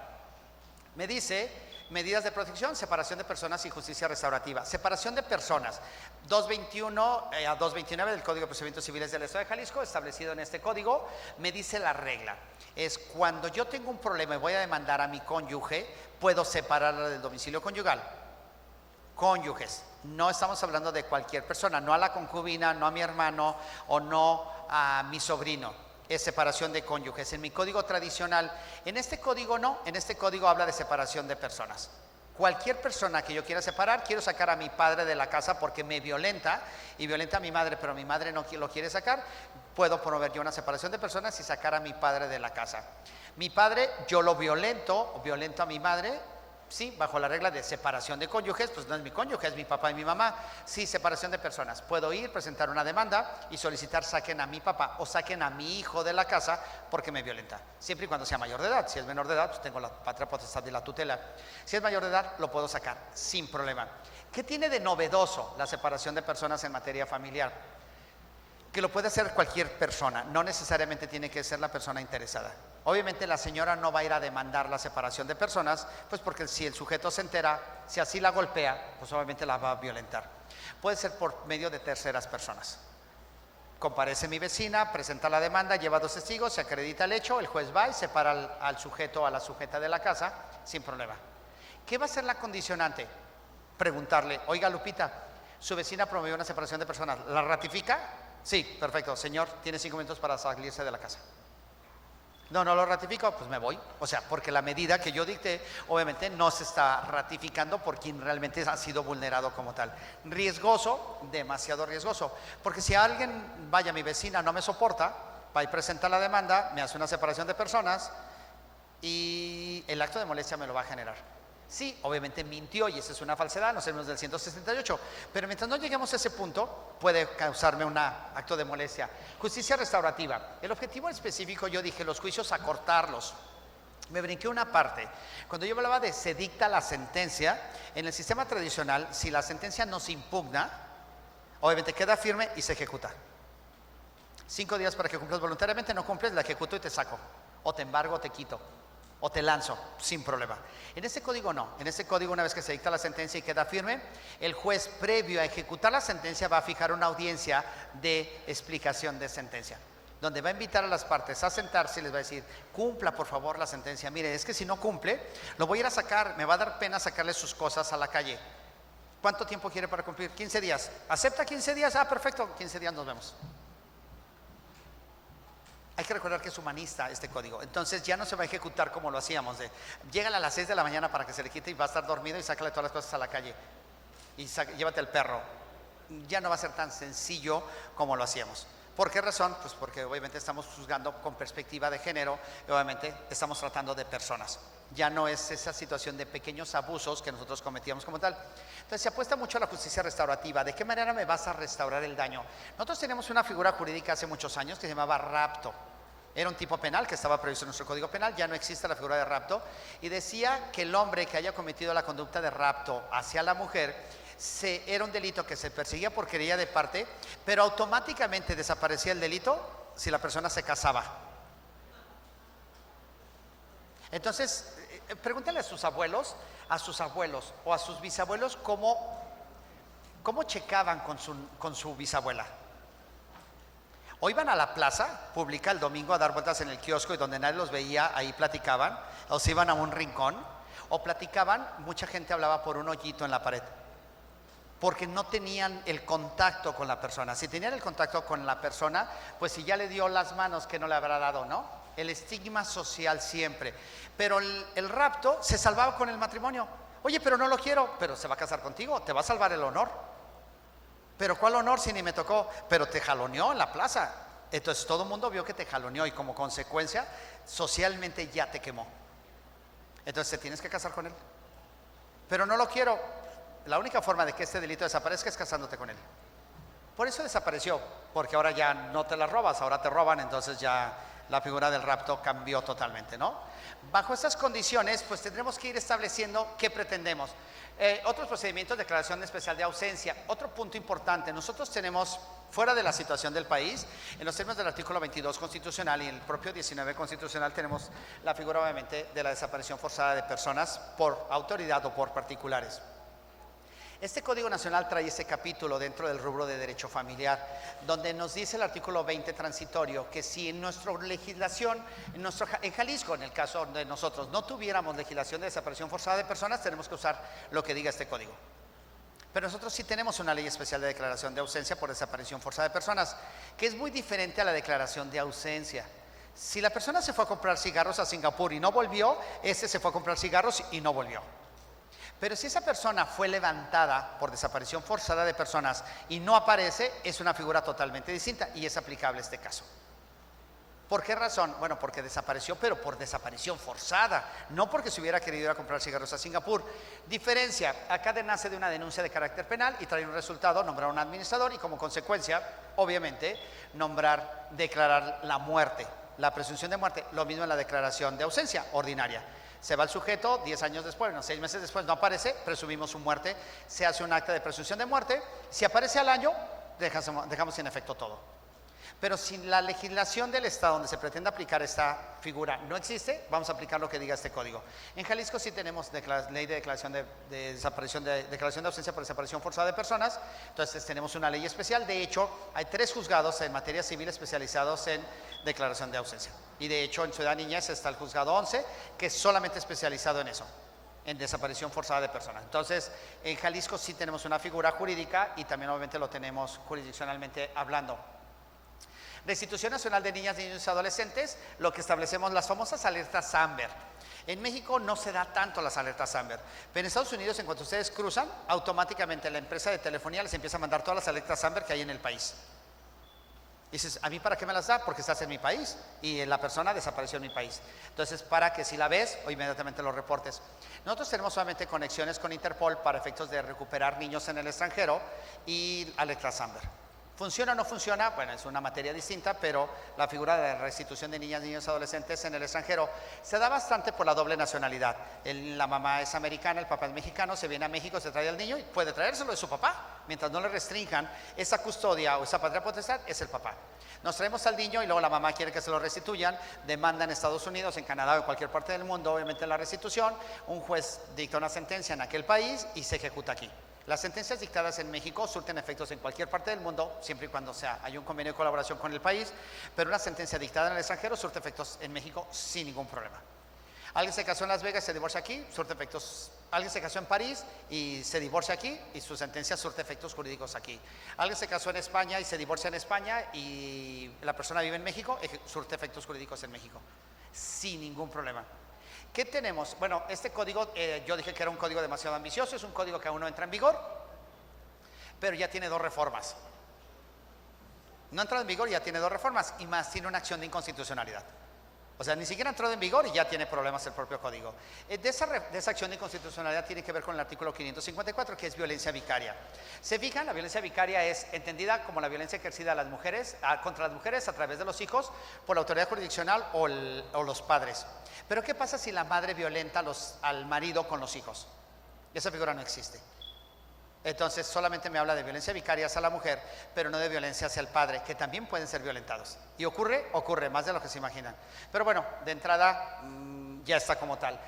Las dos reformas constitucionales las dos reformas a este código que yo hablaba, una es esta, el establecer la acción de inconstitucionalidad y determinar ello.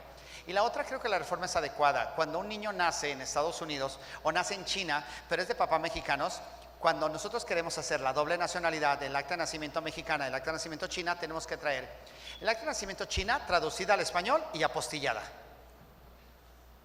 Si no la traemos apostillada y no la traemos traducida al español, no se puede registrar al niño con una doble nacionalidad. Este código establece que no. Este código dice que con que traigas el acta de nacimiento en la lengua que sea, traducida al español, debidamente legalizada la traducción, se registra el niño como doble nacionalidad. Ya no necesitamos la apostilla. ¿Por qué razón? Porque el papá es mexicano y la mamá es mexicana. ¿Qué te importa de dónde sea el acta de nacimiento? Si el niño solamente por ser hijo de padres mexicanos es mexicano. Entonces es absurdo. ¿Qué sucede? Cuando en el registro civil nos ponen esas condicionantes nos genera conflicto. Entonces el papá y la mamá dicen, no tengo problema, me lo llevo al pueblo, lo registro y tengo dos registros. Pero se les olvida que le van a asignar un CUR y el niño va a tener otro CUR por la doble nacionalidad. Y cuando vaya creciendo y quiera sacar el pasaporte no va a poder porque tiene dos CUR o tiene dos actas de nacimiento. Entonces sí tenemos que empezar a cuidar esos detalles. Cuando la gente se nos acerque y nos pregunte, oye, ¿qué hago en estos casos? Si no sabemos, pregunten.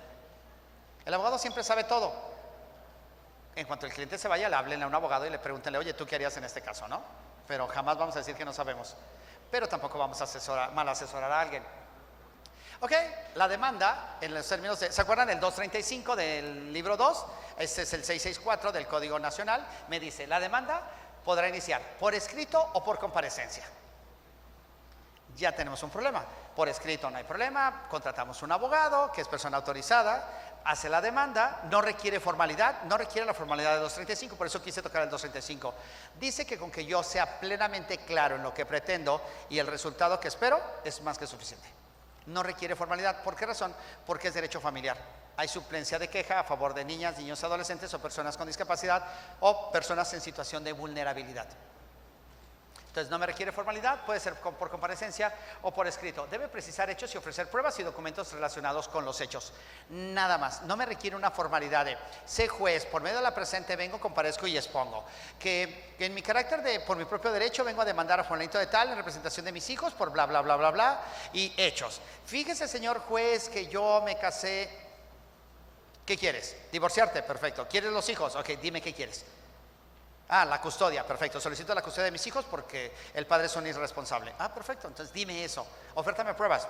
¿Qué me vas a ofertar? Pues acta de nacimiento si es que están casados. Acta de matrimonio si es que están casados. Y acta de nacimiento de los hijos, pues vienes por tu propio derecho en representación de tus hijos. Acredítame que tienes legitimación. Es que no son mis hijos. Es como en ocasiones las personas van y demandan el reconocimiento de paternidad y vengo a demandar el reconocimiento de paternidad y el pago de alimentos, gasto de hospital y los gastos del parto. Y dices, se admite.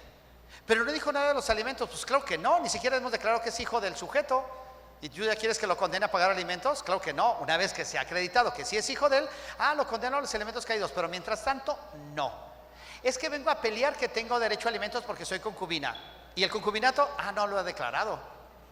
Pues una vez que declares que eres concubina, entonces vienes y me peleas alimentos. Mientras tanto, eres la persona que vivía con él, pero ni siquiera hay concubinato. Entonces sí tenemos que tener muy claro qué pretendemos con ello. Dice, autoridad debe pronunciarse en un término de 3 días. ¿Se acuerdan la figura de tengo 3 días para acordar? Lo establece el artículo 112 de la ley orgánica, donde dice el secretario tiene 24 horas para darle cuenta al juez y el juez tiene 3 días para emitir el acuerdo. ¿Qué problema tenemos en este código? En el sistema tradicional no hay problema. Vamos al juzgado y está el juez, el secretario de acuerdos, 3 secretarios ejecutores o 2 secretarios ejecutores y un secretario conciliador, 3 notificadores y el personal de apoyo. Y todo está bonito. Ajá. En este código solo va a estar el juez, el secretario judicial y un auxiliar. No más. Oye, el notificador, en la central de notificadores. Oye, el secretario ejecutor, en la central de ejecutores. El juez sale a escena, que es uno de los puntos que supongo que ya tocaron. El juez va a salir a escena, va a estar en medio, actor, demandado. Me probaste, ganaste. No probaste, perdiste. Es un director de una orquesta donde va a recibir información y va a dirigir. Se acaba la audiencia, ok, se ordena girar oficios a la pepena para lo que sea. Adiós. Oye, ¿y el oficio? No es mi problema. Yo ya lo ordené. Va a haber un encargado de sala que él va a hacer los oficios y va a ver quién firme. El juez ya no tiene obligación de, por favor, te encargo el oficio, ¿no? Para firma. ¿Le importó un bledo al juez? Él ya lo ordenó. O sea, preocúpense ustedes. El juez no. El juez ya ordenó en audiencia, quiere ese oficio. ¿Se acuerdan que todo es en audiencia? ¿Se acuerdan que la notificación personal o el emplazamiento solamente es el emplazamiento y todo lo demás es en audiencia? El juez ordena y se va. Oiga, juez, es que queremos hablar con usted, el famoso alegato de oído. Perfecto, las dos partes se acercan, platican con el juez y se acabó la entrevista, se sientan y seguimos con el juicio. Es que si se acerca solo el abogado de la parte actora, claro que se va a poner de acuerdo con el juez para dictar una sentencia contraria a la parte demandada. Pues acércate también y párate ahí, aunque no tengas nada que decir, pero al menos haz presencia, ¿no? Si ya fuiste a la escuela y hiciste horas nalga sentado en un aula, bueno, pues también haz lo mismo en una audiencia parado. No aprendiste, ahí estaba la escuela, no aprendiste porque no quisiste, ¿no? Ahí estaba la escuela, el maestro fue y dio su clase. Oiga, no aprendí, tu problema, no el mío. Ve a terapia para que aprendas a captar, ¿no? Pero no es problema mío, es problema tuyo, no mío. Y lo mismo sucede en las audiencias. No sabemos desarrollar una audiencia, tenemos que aprender. Esta es una situación. En materia familiar se requiere información y defensa y mediación, pero defensa adecuada. Yo no puedo llegar a hablar de niñas, niños, adolescentes si ni siquiera sé que es un niño ni que es un adolescente. No lo sé, ni siquiera puedo distinguirlo. Sí, antes era puber, impuber. Bueno, me queda claro. Es que es un bebé porque tiene 2 meses. Bueno, es un bebé. Ok, es un niño. ¿Por qué es un niño? Porque tiene menos de 12 años. Ya sé que tiene 12 años, menos de 12 años es niño. Tiene 12 y casi 18, adolescente. Casi, no 18. Es que mañana cumple los 18. ¿A qué hora los cumple? ¿A qué hora nació? A las 6 de la tarde. Felicítenlo a las 6:01. A las 5:59 no había nacido. Todavía estaba en el vientre. Bueno, pero es que se presume. No, él no había nacido. Tenía vida intrauterina y como consecuencia su regla era distinta. La madre se muere el escuincle. Bueno, se murió. Sácalo rápido para que no se muera. Lo sacamos, pero no nació. Entonces sí, él estableció obviamente la regla de cuándo se dan los momentos, para qué efectos. Bueno, porque hay muchas razones. Les ha tocado ir a Puerto Vallarta y aprovechan la hora feliz 2 veces, ¿no? Nayarit tiene un horario y Jalisco tiene otro. Y se fijan que luego dice, en este bar tenemos el horario de Jalisco. Ya no la mataron, no vayan a ese porque va a ser el mismo horario de allá. Es 1 hora menos. Te emborrachas en Nayarit y luego te vas a Jalisco y sigues la borrachera. Ok. Porque ahí se fijan tanto en el horario y no se fijan en los momentos de tienes 18 cuando naciste. A partir de que naciste, ya después de ello, antes no. ¿Se acuerdan que por eso en el acta de nacimiento dice nacido él a las tantas horas? Antes no habías nacido. Tenías vida intrauterina, no extrauterina. Y lo vieron en penal o lo vieron en civil de nació vivo o nació viable. Nació vivo, medio tonto, pero vivo. Ya es ganancia. No nació viable, se murió, pues pobre, ¿no? Entiérrenlo. Esa es la parte que nosotros tenemos que empezar a tratar de entender objetivamente. No se pueden enganchar subjetivamente porque van a perder. Entonces tienen que ser fríos bastante respecto de, sí, claro, la gente le va a contar una historia y es triste la historia, cómprenla, pero no se enganchen con ella, porque no les va a dar absolutamente nada. ¿Se acuerdan la figura de en materia civil 15 días para contestar la demanda? En materia familiar son 9 días. Se cambió en el sistema tradicional, 8 días en ordinaria, 5 días sumaria. Aquí ya no. Si es un juicio civil, 15 días para contestar la demanda, 15 días para la reconvención y 3 días para la vista. En materia familiar, me emplazas, 9 días para contestar la demanda y 3 días para la vista. Reconvención, 9 días. Igual, por la misma regla específica. ¿En qué nos va a variar? Defensa técnica obligatoria. ¿Por qué razón? Yo hablaba hace unos minutos de ¿qué debo saber? primero que existe el derecho familiar, primero saber que existe el libro 4, primero saber que hay tratados internacionales que me exigen el cumplimiento de esa obligación de un derecho familiar. Y dos, que existen protocolos. Protocolos para juzgar con perspectiva de género, pero también juzgar obviamente niñas, adolescentes. Cuando nosotros hemos escuchado hablar bastante de, es que vamos a una escucha de niños, niñas y adolescentes. ¿Por qué los escuchamos? ¿De dónde nace la idea de escuchar a un niño? ¿Y para qué lo escuchamos? ¿Sirve de algo que lo escuchemos? ¿Por qué?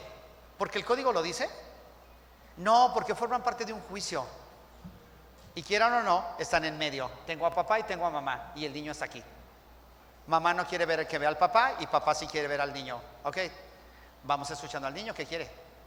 Tenemos la oportunidad de que el niño se pueda expresar, no solamente porque lo dice la ley, porque está en su derecho a ser escuchado. ¿Qué tal si no quiere vivir con la mamá, o no quiere ni vivir con el papá, y se quiere largar a vivir con los abuelos? Pues escuchémoslo, también tiene algo que decirnos. Obviamente, vamos viendo si el niño no está manipulado, pero para eso se escucha a un niño. Se cumple un protocolo, entonces no solamente es lo que me dice el código, sino que tengo que cumplir con mucha normatividad, que es protocolo para juzgar obviamente a niñas, niños, adolescentes, o juzgar con perspectiva de género. Y lo invitó la Corte, y está en la página de la Corte, solamente es meternos a la página de la Corte, protocolo, y se los va a dar. Y lo pueden bajar y lo pueden leer sin problema. Defensa especializada para la niñez, pues alguien que sepa qué es un niño y qué no es un niño. ¿Qué es un adolescente? ¿Y cómo determinó el adolescente? Los que están llevando penal y ven justicia integral para adolescentes, ya vieron que de 12 a 14 el niño duerme en su casa, haya matado a todo el salón. Ese niño va a dormir en su casa, ese niño no se puede quedar detenido. De 14 a 16 la cosa cambia, de 16 a 18 la cosa cambia. ¿Por qué cambia? Por la madurez. Entonces tenemos que saber obviamente que existen reglas y tratados internacionales de cómo juzgar a niñas, cómo juzgar a niños y cómo juzgar a adolescentes. No los podemos tratar igual, porque son diferentes. Sí, que vamos a tomar en cuenta. De 12 para abajo, niños, ya está. De 12 a 18, adolescentes. Tiene un retraso. Entonces personas con discapacidad. El tratamiento es totalmente diferente. Entonces, empezar a establecer bajo qué rubro vamos a estar. Si no hay defensa, se designa una defensoría pública, lo que regularmente hacemos. Se fijan que la defensoría pública viene en familiar, no en civil. En civil, pues obviamente hay patrimonio de por medio. Aquí no, aquí hay niñas y adolescentes y obviamente es a quien tenemos que proteger. Autoridad fomenta acuerdos si no hay violencia. ¿Se acuerdan la justicia restaurativa? Si no hay violencia entre papá y mamá ni a los niños, lleguemos a una solución. ¿Qué necesita, maestro Iván, para llegar al arreglo? Ok, conciliarlo, que vaya a terapia a su pareja. Ok, señora, vaya a terapia. Vamos calándole 3 meses la prueba para ver si los niños se adaptan y si no cambiamos la medida. O sea, estamos buscando de qué manera solucionar un problema restaurando una situación. ¿Hay violencia? Claro que no, no hay medidas. No hay justicia restaurativa cuando hay violencia. ¿Por qué? Porque va a repetir, el patrón de conducta se repite. Entonces, ¿qué tenemos que hacer? Previo a decretar obviamente una justicia restaurativa, evitar que los patrones se repitan. Convenios que aprueben los famosos convenios, la famosa conciliación. Quienes ya están viendo medios alternos de solución de conflictos, o MACS, como tal, tenemos una ley general de medios alternos de solución de conflictos que aplica para este código, donde hay mediación, conciliación y arbitraje y justicia restaurativa. Entonces, empezar a establecer cuáles son los alcances de un convenio, pero explicarle a la gente cuáles son los alcances de un convenio. Un convenio que se aprueba y se eleva a categoría de sentencia ejecutoriada, se cumple. ¿Se acuerdan cuando yo hablé del libro 9 que dije sentencias, vías de apremio y ejecución? Ok, un convenio se ejecuta en los términos de vía de apremio. Un convenio hecho ante el IJA, en un centro de mediación privado, o un convenio hecho en un juzgado, se eleva a categoría de sentencia y es una sentencia y pasa a ser cosa juzgada. Declaraciones no tienen efecto legal al posterior. Todo lo que se alegue después de haber aprobado el convenio es irrisorio. ¿Se puede modificar el convenio? Claro que sí. ¿Cuántas veces sea? Cuántas veces sea necesario. ¿Por qué razón? Porque cuando hicimos el convenio el niño tenía 6 años, sus necesidades eran distintas. ¿Podemos modificarlo cuando el niño tenga 12? Sí. ¿Podemos modificarlo cuando el niño tenga 20 años? Ya no, porque ya tiene 20 y ya alcanzó la mayoría de edad. Pero tiene 17, claro que lo podemos modificar. ¿Por qué razón? Porque todos por naturaleza somos convenencieros y beneficiarios de las cosas. Ustedes a la edad que tienen, cuando les conviene pedirle a la mamá permiso o al papá permiso para algo, ya saben a quién chantajear. Están manipulando a papá y a mamá. Mamá, ¿me dejas ir al cine? ¿Qué dijo tu padre? Pues que si tú decías que sí, sí, pues ve. Y el papá ni enterado. No manipulamos, la verdad. Así son. Y obviamente en un juicio también los niños son manipulables y son manipuladores. a quien les convenga. Mamá, ¿me dejas ir al cine? No. Mamá, ¿me dejas poner un piercing? No. Mamá, ¿me dejas hacer un tatuaje? No. Papá, ¿me dejas poner un piercing y hacer un tatuaje? Sí. ¿Me voy a vivir con mi papá? Oye, pero llevé un juicio 15 años peleándote. Pues eso hubieras pensado, mamá, que iba a tener 15 años y mis intereses iban a cambiar. Entonces ese convenio de 4 años, de 10 años, a los 15 años se puede modificar porque las circunstancias cambiaron. ¿Qué pasa si a los 16 años se junta con alguien, se pone a trabajar y tiene un hijo? ¿Ya se emancipó? ¿Por qué le tengo que mantener? Ya está emancipado, la ley dice a los 18, pero se emancipó, tomó decisiones de adulto, que pague las consecuencias de juventud, se pagan en la edad adulta.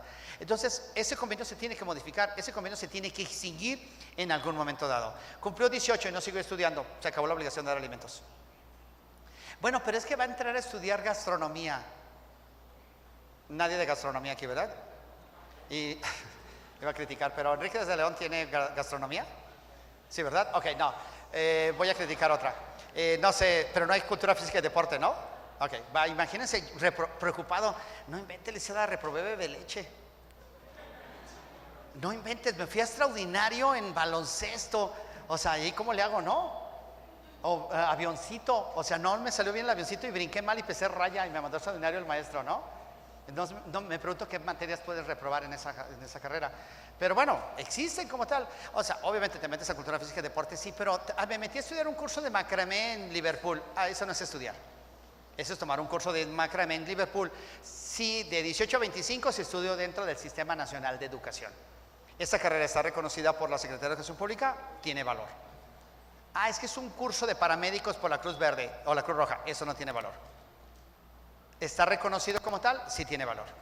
Bueno, es que tomé un curso de paramédicos y de Boy Scout los domingos en la cuadra de la casa. Felicidades, vas a aprender a hacer fogatas y amarrar listoncitos y lacitos. No forma parte del Sistema Nacional de Educación, no tienes derecho a alimentos. Entonces sí tenemos que ponernos muy claros hacia dónde queremos llegar, ¿no? O la gente cuando nos narra sus necesidades totalmente distinta. ¿Vamos bien? Creo que ya me pasé, ¿verdad? Okay. Y todo, sí, ya, ¿no? Gracias, a ver cuándo me vuelven a invitar. Ok, bueno, seguimos, prometo que ya voy a terminar, la mitad. Medidas provisionales, ¿se pueden desahogar pruebas anticipadas? Sí. La persona se va a ir del país. Oye, ¿sabes qué? Mi testigo se va a ir a China, ¿lo puedes desahogar antes? Claro que sí. Guardo el testimonio, no lo necesito, lo tiro. ¿Me sirve? Lo uso. Mi testigo se va a someter a una cirugía de corazón abierto y puede morir o quedar en coma. ¿Lo podemos declarar ahorita? Sí. Prueba anticipada, sin problema. Mi testigo tiene demencia senil y tengo miedo que el día de mañana no recuerde las cosas. ¿Lo puedo declarar ahorita? Sí, ok, prueba anticipada. ¿Lo puedo hacer? Sin problema. Acudo ante una autoridad, solicito la prueba anticipada, se recaba la prueba y se guarda. No se necesita, ahí está, se necesita, la uso. Es muy parecido, si han visto el sistema anglosajón, es un poco parecido a ello. El objeto se puede ocultar o perder. Esta es la razón por la cual siempre sucede que cuando vamos a presentar un contrato en original nos rompen el cristal del auto y se roban el contrato. Entonces tenemos una copia certificada ante notario. Sorpresa, ya se pueden hacer pruebas en grafoscopía y en documentoscopía, en copias fotostáticas sin problema, para que si tienen el temor de, o si la hoja, es que lo hice en un contrato, la hoja hace 50 años y la hoja la pusimos al sol, la pusimos obviamente a que se pusiera amarilla y luego sobre ella escribimos. Sí, pero la hicieron con una computadora HP con láser. Hace 50 años ni siquiera había de matriz de punto, mucho menos había láser. Entonces, si vamos a falsificar algo, pues tengan cuidado que va a haber un experto que va a venir a tumbarles lo que pretenden hacer. Entonces, consíganse una Olimpia, una Olivetti de hace 40 años y háganlo en una hoja de papel que guardó su abuelita abajo del colchón. Ahí lo pueden hacer, porque si tiene 50 años, y la Olivetti tiene 50 años. Pero si lo hacen con inyección de tinta, o láser jet, o vaya, con inteligencia artificial, pues obviamente claro que va a salir que se hizo el día de ayer y no antes. Dice, normas supletorias, se aplicarán supletoriamente las que no contradigan este libro. No, qué padre que me lo dijo, ¿no? Yo tenía pendiente. O sea, si estoy aplicando el Código Nacional de Procedimientos Civiles y me dice que supletoriamente se aplicará este código cuando no lo contravenga, pues tenía duda de si este capítulo contradice el código, ¿cuál voy a aplicar este código? Como que me suena como cuando Hacienda nos pidió a todos nosotros nuestra alta de Hacienda, la imprimiéramos y la entregáramos a nuestro trabajo para que le demostráramos a Hacienda que sí lo habíamos hecho. y entregamos el papel que Hacienda nos había dado para que Hacienda supiera que lo volvimos a hacer. Entonces digo, qué padre, ¿no? Eso es una razón por la cual aquí me dice lo mismo, ¿no? Voy a aplicar este código de manera supletoria cuando no contravenga lo dispuesto en este código. Bueno, qué bueno, pues tenía yo duda, dije, bueno, si hay contradicción, ¿cómo lo voy a aplicar? Pero bueno, ya me quitó la duda, ¿no? Específicamente el 669 ya me dijo qué debo hacer. Luego me dice, bueno, una vez que conteste la demanda, previo a la audiencia preliminar, se dará vista a las partes para que se manifiesten respecto a la misma. Van a decir que es lo mismo que dije hace unos minutos, sí, pero es un artículo distinto. Dentro de los 15 días se fijará la audiencia de prueba, pero ¿qué creen? Esta prueba en la audiencia preliminar en materia familiar tiene dos fases, cosa que no había en el civil, en el familiar sí hay, que es la fase 1, que es la junta anticipada, no es videograbada. Esa junta anticipada se va a desahogar ante el secretario judicial, que vendría a ser, si las cosas no cambian, el secretario de acuerdos. El juez no aparece en escena, se levanta un acta, pero no se videograba la audiencia. ¿Por qué razón? Porque es una junta anticipada, estamos depurando y previendo qué hacer, e intercambio de pruebas. Bueno, una vez la fase 2 es la audiencia con la autoridad, ahora sí, entra el juez. ¿Por qué razón? Porque ya depuramos las pruebas, el juez sí entra y esta audiencia sí es 100% videograbada. ¿Por qué se videograba? Porque es la única forma de tener evidencia de que se hizo en los términos que marca la norma. Todas las audiencias van a ser videograbadas. Yo dije que era un código demasiado vanguardista y un código rico, aunque nació pobre, porque todo es digital. ¿Cuántas veces en la Enríquez de León se nos ha caído la red? N cantidad, y se paga por ella. Ahora imagínense cuando no haya internet en Ciudad Judicial, no se van a desahogar audiencias. Bueno, puede pasar. Si a Vancomer se le cae la señal, ni modo que no se nos caiga a nosotros en Ciudad Judicial, o a ustedes se les pueda bloquear, ¿no? O WhatsApp colapsa, o colapsa WhatsApp, o Facebook, o Google colapsa, y no hay internet en todo el día, pues no hay audiencias, porque deben ser videograbadas. Y si empezamos la audiencia y no se videograba, se repite. Lo mismo que en materia penal. Entonces, pues sí tenemos que aprender mínimo que on es encendido y off es apagado. Ya si aprendemos eso, ya es ganancia, ¿no? Y apretar el botón rojo que diga rec es grabar. ¿Ocurre? Sí, sí ocurre. Si a nosotros nos pasan las audiencias en los divorcios por mutuo, en ocasiones se nos olvida empezar a grabar. Y como a la mitad nos acordamos que no estamos grabando y no decimos nada, empezamos a grabar. La gente no se va a dar cuenta, ¿no? Que no estamos grabando. Aunque aparece un letrerito, ¿se recuerdan cuando se meten a la plataforma que dice esta audiencia o esta conferencia está siendo videograbada? ¿Autoriza? Y usted dice no, lo saca en automático. ¿No quieres que te grabe? Te saco. No te estoy obligando a grabarte, te estoy invitando a que digas que sí. Ok, dice depuración del procedimiento, revisión de convenios, pruebas y medidas. ¿Se acuerdan que vamos a invitarlos a conveniar en ese términos de la ley de justicia restaurativa o en esa ley de medios alternos de solución de conflictos? Como tal, ¿qué pasa si no vamos? Nada. Ok, multas por inasistencia injustificada. Audiencia preliminar se difiere una sola vez y si no asiste, se continúa sin ellos. El juez sale de escena. No hay nadie. Levanta acta de que no hubo audiencia y se va. Oiga, pero no había nadie. Yo abrí la audiencia. ¿A qué hora la abrió? A las 5 de la mañana, a las 5 de la tarde. ¿Y a qué hora será? A las 5. 5:01, no hay nadie, se acabó la audiencia. Oiga, juez, es que me entretuve platicando con el del estacionamiento. Siga platicando, le queda más tiempo. La audiencia ya se celebró. Pero no había nadie, ¿qué me importa? Estaba yo. Bueno, si el juez abrió la audiencia, el juez la cierra. ¿Recuerdan cuando han ido a audiencias tanto mercantiles como penales? El auxiliar de sala dice que estando legalmente constituidos en la sala de audiencias del juzgado materia familiar espacial 25, en presencia del juez abrimos audiencia. La causa o el proceso, expediente 25-2025, en el cual Juanita Pérez demanda a Juanito Pérez por N cantidad de prestaciones. Se abre, todos de pie, sale el juez, buenos días, siéntense, como en misa, y ya, empieza la audiencia. El auxiliar de sala abre audiencia, sale el juez, no hay nadie, se acabó la audiencia. Se desahogó la audiencia, se tuvo por vista.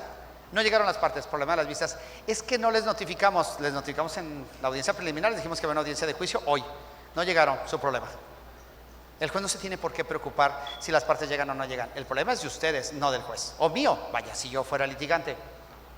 Ok, ¿por qué es importante la multa? Porque hay un punto que no toqué y a lo mejor alguien ya lo tocó.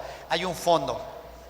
A partir de la entrada en vigor de este Código Nacional, todo el dinero que se recaude por las multas se va a dar a un fondo de la Administración de Justicia que va a administrar el Consejo o la Judicatura. Entonces, pues ahora los jueces sí van a empezar a multar a medio mundo, porque el dinero ya no se va a ir a Hacienda Pública, se va a quedar en el Consejo o en el Poder Judicial. Entonces ahora sí nos van a empezar a aplicar las multas que antes, que por alguna razón no nos aplicaban. Entonces sí hay que tener cuidado con ello. Por eso era importante. Una vez cerramos, dentro de una vez que cerramos la audiencia preliminar, obviamente entramos a la audiencia de juicio, igual 40 días para desahogar la audiencia de juicio, la posibilidad de cambiar la posibilidad de cambiar el divorcio sin causa. El divorcio incausado no existe. Búscanlo en el Código Civil y esa figura no existe, ni la compren. Es divorcio sin expresión de causa. No hay causa para divorciarme, me quiero divorciar. O divorcio, en nuestro sistema tradicional, divorcio por mutuo consentimiento, y ahora se llama divorcio bilateral. Yo estoy en una figura de divorcio sin expresión de causa y lo puedo cambiar a bilateral sin problema.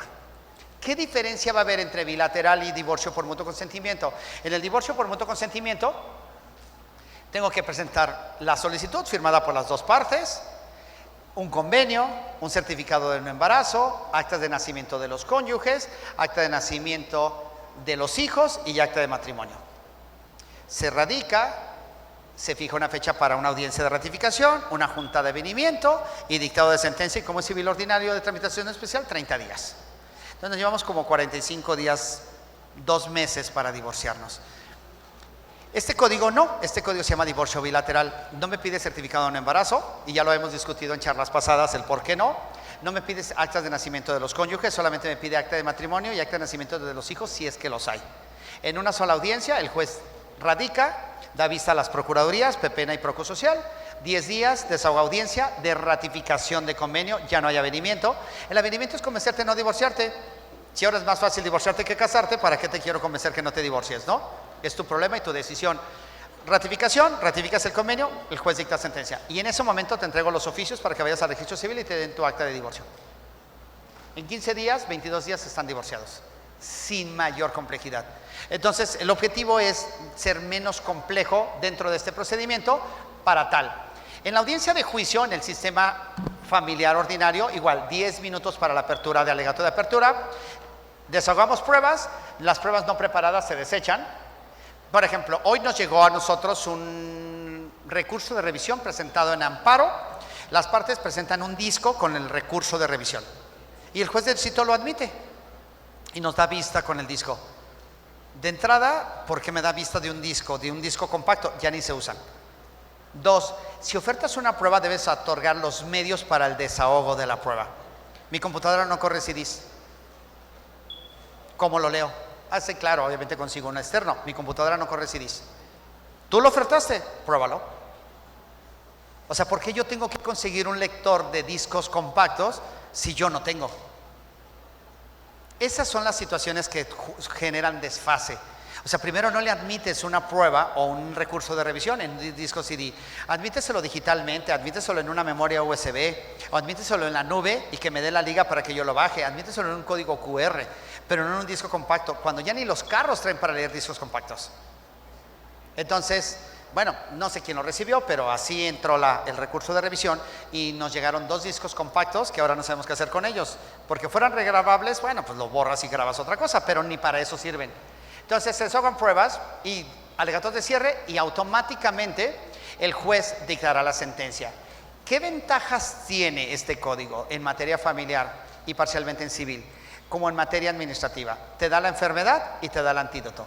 Una vez que el juez dicta la sentencia, en uno de los resolutivos deberá decir, ok, tiene derecho a impugnar esta resolución mediante recurso de apelación y es interlocutoria, tiene 5 días a partir de que sea debidamente notificado. Me lo tendrá que decir y cuál es el medio de defensa que tengo contra esa resolución. Si es definitiva, 9 días y si es interlocutoria, 5 días, pero me lo debe decir. ¿Recuerdan cuando les han dado una infracción de tránsito que dice, si no está conforme con esta infracción puede interponer el recurso de inconformidad dentro de los 20 días siguientes ante la autoridad? Exactamente lo mismo, me está dando la enfermedad y me está dando automáticamente el antídoto. IDA dictará la sentencia de un término de los 3 días como tal. ¿Cuáles son los efectos, la importancia, las consecuencias, lo que yo hablaba? Sobre las sentencias de alimentos y custodia se pueden modificar en cualquier momento, cuando se requieran, porque las circunstancias cambian. Era un niño, ahora es un adolescente, cambió. Era un niño, iba a escuela pública, ahora va a una escuela privada, pues obviamente las necesidades van a cambiar. Y esa es la parte que nosotros tenemos que ir cuidando como tal. Voy a brincar esta parte, que acá ustedes ya tienen las diapositivas. Ok, ¿cómo lo hacemos nosotros? Aquí viene el gol, tenía que vender algo. aparte de entretenerlos. Nosotros en el Juzgado Quinto en materia familiar, los divorcios bilaterales que están previstos en el artículo 654 y 662, lo hacemos obviamente vía plataforma. Si ustedes escanean ese código QR, los va a llevar automáticamente a la plataforma Webex. En el caso específico, eso fue el 21 de mayo del 2025, a las 18 horas, se abrió la plataforma porque un usuario presentó una solicitud de divorcio por mutuo consentimiento o bilateral, se le dio un código QR, el sujeto escaneó el código QR, desde su casa se conecta y sin ningún problema. En 15 minutos queda divorciado. Se lleva a cabo ratificación, avenimiento y dictado de sentencia en la misma plataforma en 15 minutos. Se conectan y automáticamente quedan divorciados. Esto es una manera de innovar, aplicando obviamente el libro 8, pero en beneficio de quien. Ya no es necesario ir a Ciudad Judicial. Presentan la solicitud, te dan el código QR y desde tu casa te divorcias, ¿no? Sin problema. Y si causa estado hoy mismo, mañana pasas por tu sentencia y te llevas tu oficio al registro civil para que te expidan tu acta de divorcio, sin mayor problema. Entonces, dentro de estas figuras, ¿cómo es con nosotros? Bueno, violencia vicaria, me brinco esta parte. Ok, esta es una audiencia virtual. Ahí están las partes conectadas, obviamente en línea. ¿Cómo sabemos que son ellas? Es una solicitud, es no contencioso. ¿Se acuerdan que dije que en Ciudad de México ya se aplica el Código Nacional en juicios no contenciosos, donde no hay contraparte, donde no hay litis? Ahí está la audiencia. Ahí está la audiencia, tenemos al secretario conciliador y las dos personas en una audiencia, en un proceso de divorcio como tal. Esas son dos sentencias. Se meten a la página de sentencias CJJ y pueden bajar todas las sentencias que quieran de los 32 partidos judiciales. Sé que ya me pasé y no les quiero quitar más tiempo porque debe haber otro ponente o ya se tiene que ir. ¿Dudas? ¿De qué habló, no? Ok. Gracias por aguantarme y fue un placer haber estado acá con ustedes. ¿Vale?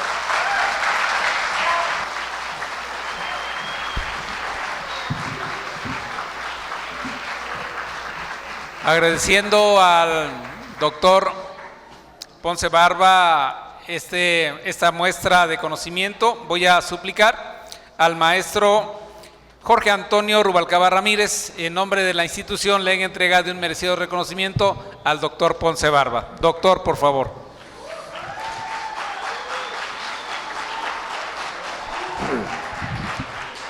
Le agradecemos, maestro Francisco Javier Ponce Barba, el haber compartido con usted, con esta comunidad estudiantil, todos sus conocimientos sobre este nuevo procedimiento que se va a implementar.